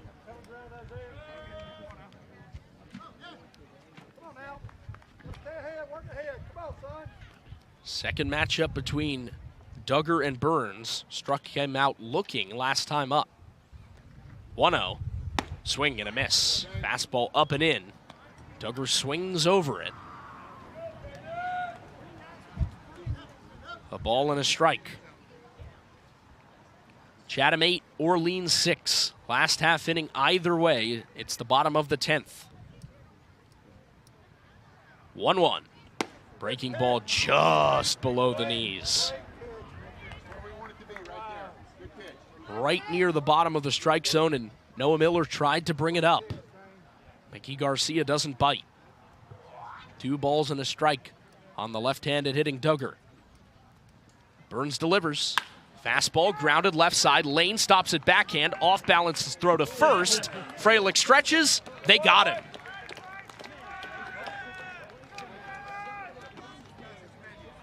Roman Martin makes a backhanded play. Isaiah Lane does the same. The runner Johnson moves up to third. And now Dawson Bryce is the last hope. He hit a game-tying infield single last time up on a bouncer to shortstop in the bottom of the 8th. Lefty Burns deals. Outside on a breaker. Ball 1.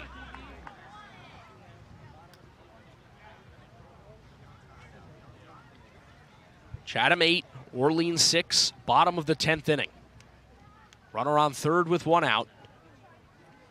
Rather 2 out, the pitch. Cut on and missed. First strike to Bryce. It's 1-1.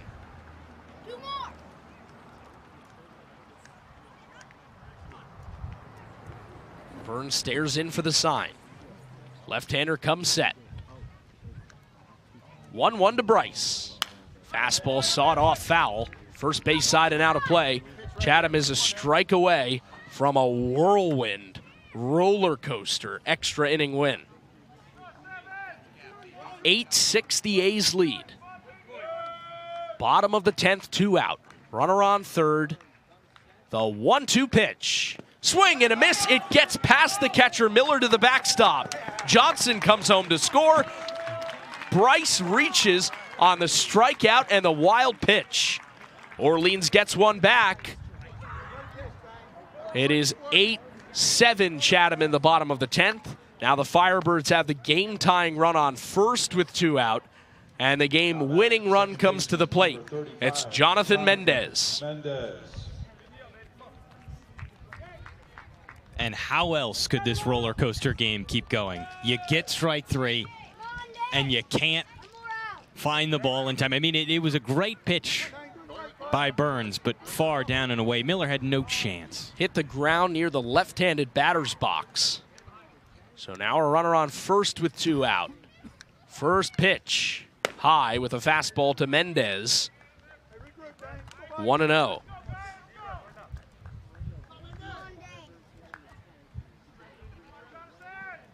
Chatham lead is 8-7 in the bottom of the 10th. Game-tying run on first with 2 out. A's are an out away from the win. 1-0. Breaking ball outside. 2-0 on Mendez. Left-handed hitting Javar Williams is on deck. Came in as a defensive replacement last half inning. Has not hit today. First a 2-0 to Mendez. Fouled off in the air, first base side. Above the terraced grass hill.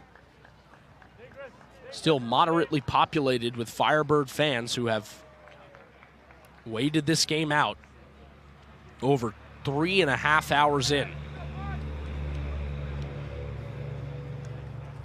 Left-hander Burns looks in. Here's the pitch. Swing and a miss. And again, Burns is a strike away.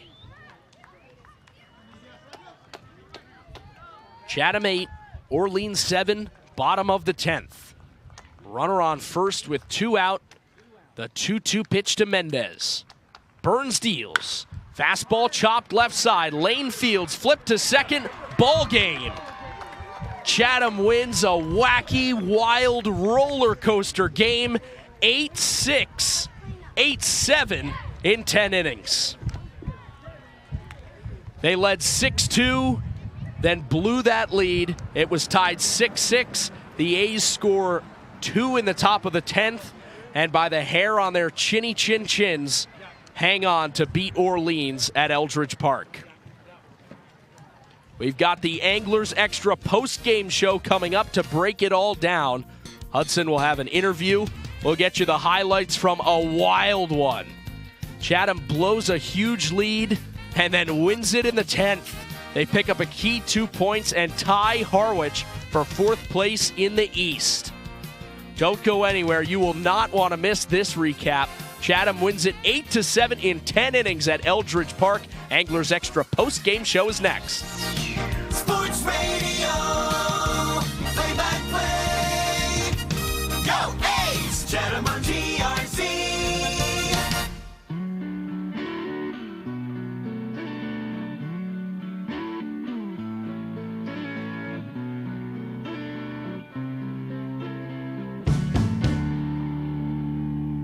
When the lights go down in the city,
It's the Anglers Extra post-game show on the Cape Cod Baseball Network. Wow, catch your breath. How about that one? Chatham up 6-2 in the bottom of the 8th. Blows a 4-run lead. Orleans ties it up 6-6. They go to the extra inning. Chatham scores twice in the top of the 10th. Takes a 2-run lead, then gives up a run in the bottom of the 10th. And with the game-tying run on first and game-winning run at the plate, the A's close it out and survive to win an 8-7 thriller over Orleans. And they pick up a key 2 points and tie the Harwich Mariners for 4th place in playoff position in the Cape League's East Division. Get you the totals from today's game. Chatham defeats Orleans again 8-7. The A's do it on a season-high 14 hits. There are 8 runs on 14 hits with 3 errors. Orleans 7 runs on 8 hits, 2 errors. The winning pitcher is Dane Burns. He is 2-0. The losing pitcher is Steele Murdoch. He is 0-2. We will get to your highlights presented by Touchstone Closing after a crazy game between Chatham and Orleans. Just another chapter in this long-standing rivalry between the two. And so let's get to those highlights presented by Touchstone Closing. Orleans got out to a 2-0 lead in this one in the bottom of the 2nd. Ryan Kucherak, the Orleans DH, hit a solo home run. Then Anthony Potestio hit an RBI single. Chatham started to claw back in the top of the 4th after they were held off the board by Jake Bean, the starter. Chase Freilich got the A's on the board, made it 2-1 with his RBI single in the top of the 4th. And then with a runner in scoring position, Jake Hanley stepped to the plate. First pitch, fastball, hit out into left field. It's a base hit, and Chatham has tied the game. Daniel Jackson comes in to score. Freilich goes first to third, Hanley into second. He slides in safe. It's an RBI double for Jake Hanley, and the A's have tied it at 2. So that made it 2-2, and Chatham would score the next 4 runs over the next several innings. Skip ahead to the top of the 7th inning. Another runner in scoring position. Another at first. And Chase Freilich came up. 2-2. Swung on and driven out into left field. It dunks down for a base hit. Rolls all the way up against the wall. Freeman gets the windmill. He comes in to score. Right behind him is Jackson. The throw in. Offline. Chatham plates 2. It's a 2-run double for Chase Freilich, and the A's extend the lead. 6-2 Chatham in the top of the 7th. So we're going to pause there. It's about to get wild, but first, let's hear from Hudson Ridley, who is Diamond Side with a special guest. Hudson? Thank you very much, Jake. Joined by Dane Burns after an extra innings 8-7 win, a wild roller coaster of a game. How does it feel to win a game like that? It feels good. You know, you work all night, you try and get the win. You know, you have a lead early on, and then up until about the 8th, you know, something happened, you lose it. But it's nice to, you know, battle back and, you know, get that win. You get in the 8th, and all of a sudden it's a brand new ball game as the lead starts to slip away. How does the mentality change from when you started warming up? It doesn't. I mean, you got to make pitches. You got some of the best defenders, you know, at our age group and behind us, so you just got to trust them. I mean, you saw it tonight. You know, I got, you know, helped out with some plays, so you just kind of got to trust them and pitch, you know, how you'd pitch every other day. You got to make pitches, and in that bottom of the 9th, you made pitches. You struck out 3 in that frame, and it was a high wire act, but you got it done. When you left the mound in that inning, finally getting out of it, what was the wave of emotions for you? Just feels good. You know, it lets the hitters get a chance to turn it around. You know, get a run on the board, in which we did. We got 2, and you know that's all we needed. And that's what I was kind of saying. With the guy starting on second, you want to get 2 just to secure that. It's scary. You never know what's going to happen. And you saw it, the pass ball and a strikeout. Stuff can happen where that run scores. So it was nice the hitters did their job, got 2, and it just made my job a lot easier. When the hitters were doing their job in the top of the 10th, what was the buzz like in the dugout? Oh, it feels good. I know usually the pitchers are locked in, not saying much, but I'm over there cheering on the guys too. I'm in the corner, probably being a little weird, but I'm happy for them. I want to see them do well. It helps me, it helps them, it helps everyone. The team gets a good game. So they call relief pitchers weird. Would you put yourself in that category? Oh, yeah, nothing normal, but it's all right. That's it's kind of got to be weird to want to do that. Pitch in those situations anyway. A high wire act, a stressful situation, but Dane Burns, you get out of it. Thank you for joining the English Extra postgame show. Thank you for having me. All right, Jake, back to you with the rest of our highlights presented by Touchstone Closing. All right, Hudson. Time for the rest of those highlights. When we left off, it was 6-2 Chatham. Everything was going swimmingly. And then in the bottom of the 8th, Orleans started to chip away. 3 straight walks to start the inning. Robbie Levy hit a sacrifice fly, cut the Chatham lead to 6-3. And then all heck broke loose. The pitch. Fastball grounded left side. Martin boots it. It skips into left. Garza turns third. The throw in skips into the Chatham dugout and out of play. Garza scores, and now Iquez is awarded home. So that brought in 2 more runs, cut it to 6-5 Chatham. Dane Burns got a big strikeout, but then with a runner on third and 2 out, with a chance to tie the game in the bottom of the 8th, the Orleans first baseman Dawson Bryce came up. 0-1. Fastball chopped left side. Lane fields it on a high hop. Guns to first. Not in time. Kucherak scores. Tie game. Dennis Cook kicks the side of the Chatham dugout. The A's have squandered a 4-run lead. It is 6-6 in the bottom of the 8th. So just like that, it was a brand new ball game, and Chatham and Orleans ended up going to extra innings. Chatham had the automatic runner placed on second, and with nobody out, it was Jake Hanley. Failed twice to get a bunt down, and then with 2 strikes, another 1-2 to Hanley. Breaking ball, grounded right side. It gets under the glove of Mendez at second and rolls into right field. Martin steams around third. He scores standing. Mendez just didn't get his glove down to the dirt. A routine grounder script rolled right under it. The E4 plates a run, and Chatham is back on top. 7-6 A's in the 10th.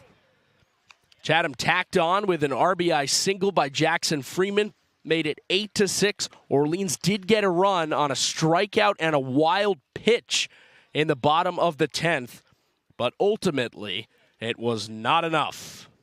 Burns deals. Fastball chopped left side. Lane fields flipped to second. Ball game. Chatham wins a wacky, wild roller coaster game, 8-7 in 10 innings. So that's how it went down. Chatham blows a 4-run lead and then comes back in extras to win it 8-7 over the rival Orleans Firebirds. Again, your totals from today's game. The A's score 8 runs on 14 hits, 3 errors. For the Firebirds, 7 runs on 8 hits with 2 errors.